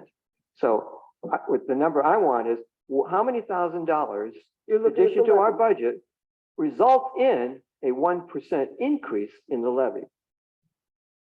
And as I recall, I mean, the last time I looked at it, it was like $20,000. It may be. It could be. I'm not sure we used 1%. I'm not sure we used 1% with that one, but I'd have to look into it. And I will look into it. Because it'd be good to have that number on Tuesday. Yeah. Because we're building that in. We could say we're going to have to increase, we're looking at, whatever, whether it's 1% or 2% increase in the levy, just to cover the increase in cost here. And then any other increases, anything else we want to add to the budget is going to be on top of that. We can also look at trying to reduce the budget in other places. Right. That's another option. Yeah, yeah. I mean, you create priorities. Yeah, so this doesn't mean automatically that the budget is going up by that much. Well, it does unless we cut spending someplace else. Correct. So it's not an automatic increase in the levy. Not the first year, at least. It's not an automatic increase any year. It's not The fir- automatic because we're It's not, not, but it's less likely the first year. well, for one thing, it's only 9 months.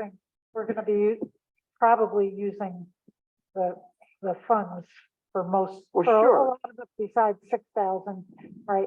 So the first year, we got to plan ahead and do something about the second year to make it. Yeah, I'm just pointing out that, that we're incurring an ongoing, this is not a one-off, it's not a one-off. If it's a one-off, we could say, we use ARPA funds, it's not going to impact our need to raise taxes going forward.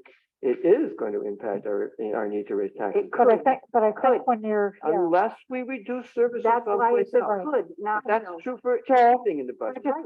besides the figure that Laura's gonna get about the percentage, it'd be also good to really get details about what, 5,000, 6,000, what are we spending right now on these things that we would be getting?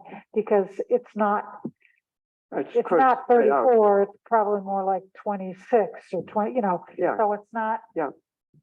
as bad as it sounds. You're implementing something completely new. right, and. You're making a decision to implement something completely new. But it It's is gonna be replacing. added. It will It's replacing replace part of it. something. It'll replace some of it, and then it'll alleviate some things in the future. Yes, Like how you yes, get I'm not arguing that it isn't worth doing. I'm just trying to be realistic about what its Yeah. implications are in terms of the budget going forward. Right. Yes, we could cut spending someplace else. In the back of my mind is, where would I want to cut spending anywhere else? I think we're already pretty lean, and there are places I want to spend more, not less. But you're going to figure out someplace else to cut. Well, what are you going to cut out in order to make this possible? I think the important part is what you want to say is accurate. And when you say that it will be an increase in taxes, that is not accurate. We don't know. We don't know. Yeah, So you we can't do lie. know. No, we don't, There's no- because we don't know what the rest of the budget will be and whether there will be any chance to decrease something else. So what you could honestly say is it could be an increase. Well, and I can honestly say it will be unless we cut spending someplace else. Because it's an additional ongoing expense that needs to be budgeted for. We don't know exactly how much it is, and it'd be good to have a better handle on that by Tuesday. Add up what are our associated costs now, because they're kind of spread out in different places, so we need to sort of pull it all together. And so we can compare apples to, so we can say, here's what it's costing us now, here's what it would cost us if we did it, if we opt for this. And then we can also mention that there are some potential savings involved in terms of our maybe having added money to the budget that we wouldn't otherwise need to for additional staff support to do some of the things that we'll be getting by doing this. So, we talked about this at budget time. Some of these other things that we could have put in the budget and didn't put in the budget. And now we're essentially putting them in the budget by doing this. You're kind of getting down to the decision of moving forward Yeah. with your thoughts. We're adding an ongoing additional And you expense have that we're saying that a really it's worth doing for what we get out of it. professional company as part of the team. So there are some things you add when you know it's going to cost more. Things you add, it's going to cost more.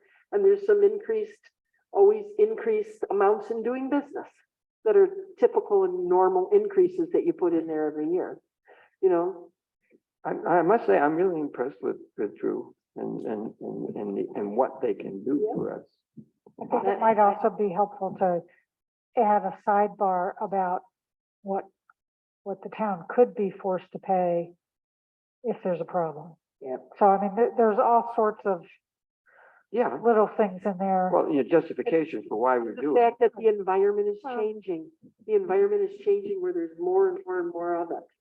More and more threats. Plus, in my hunting, we can't find the paper because I think I printed it, might have left it home. But anyway, in those things you sent me to look at the New York State Homeland Security, Oh, yes. it is also possible during these 3 years that a lot of things will change. And for instance, Laura pointed out that Tioga County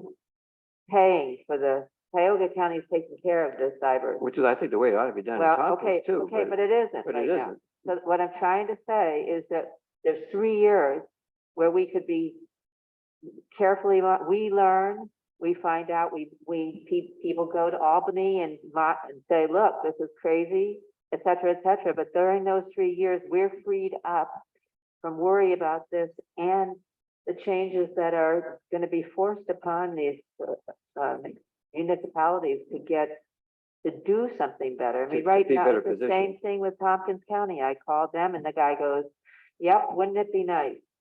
Mhm. That's the answer I got. Yeah. And the state, the same thing with the state. Nymer doesn't even cover this anymore.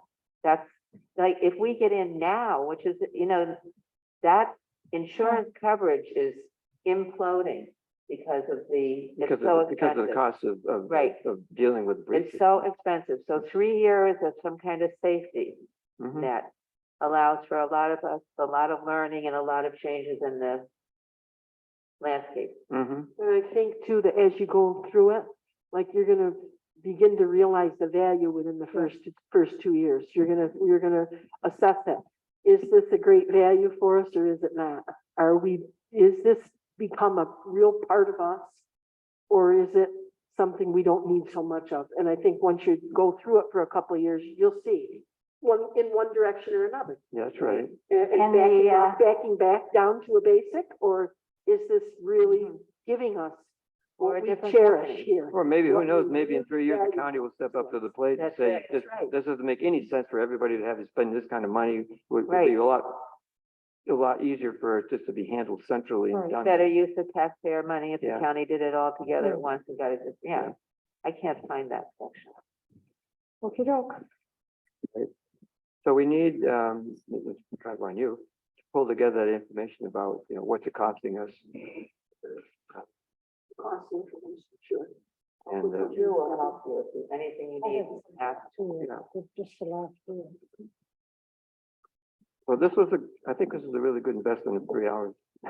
Well, I thank you very, very much for doing this. I might actually get some other work done.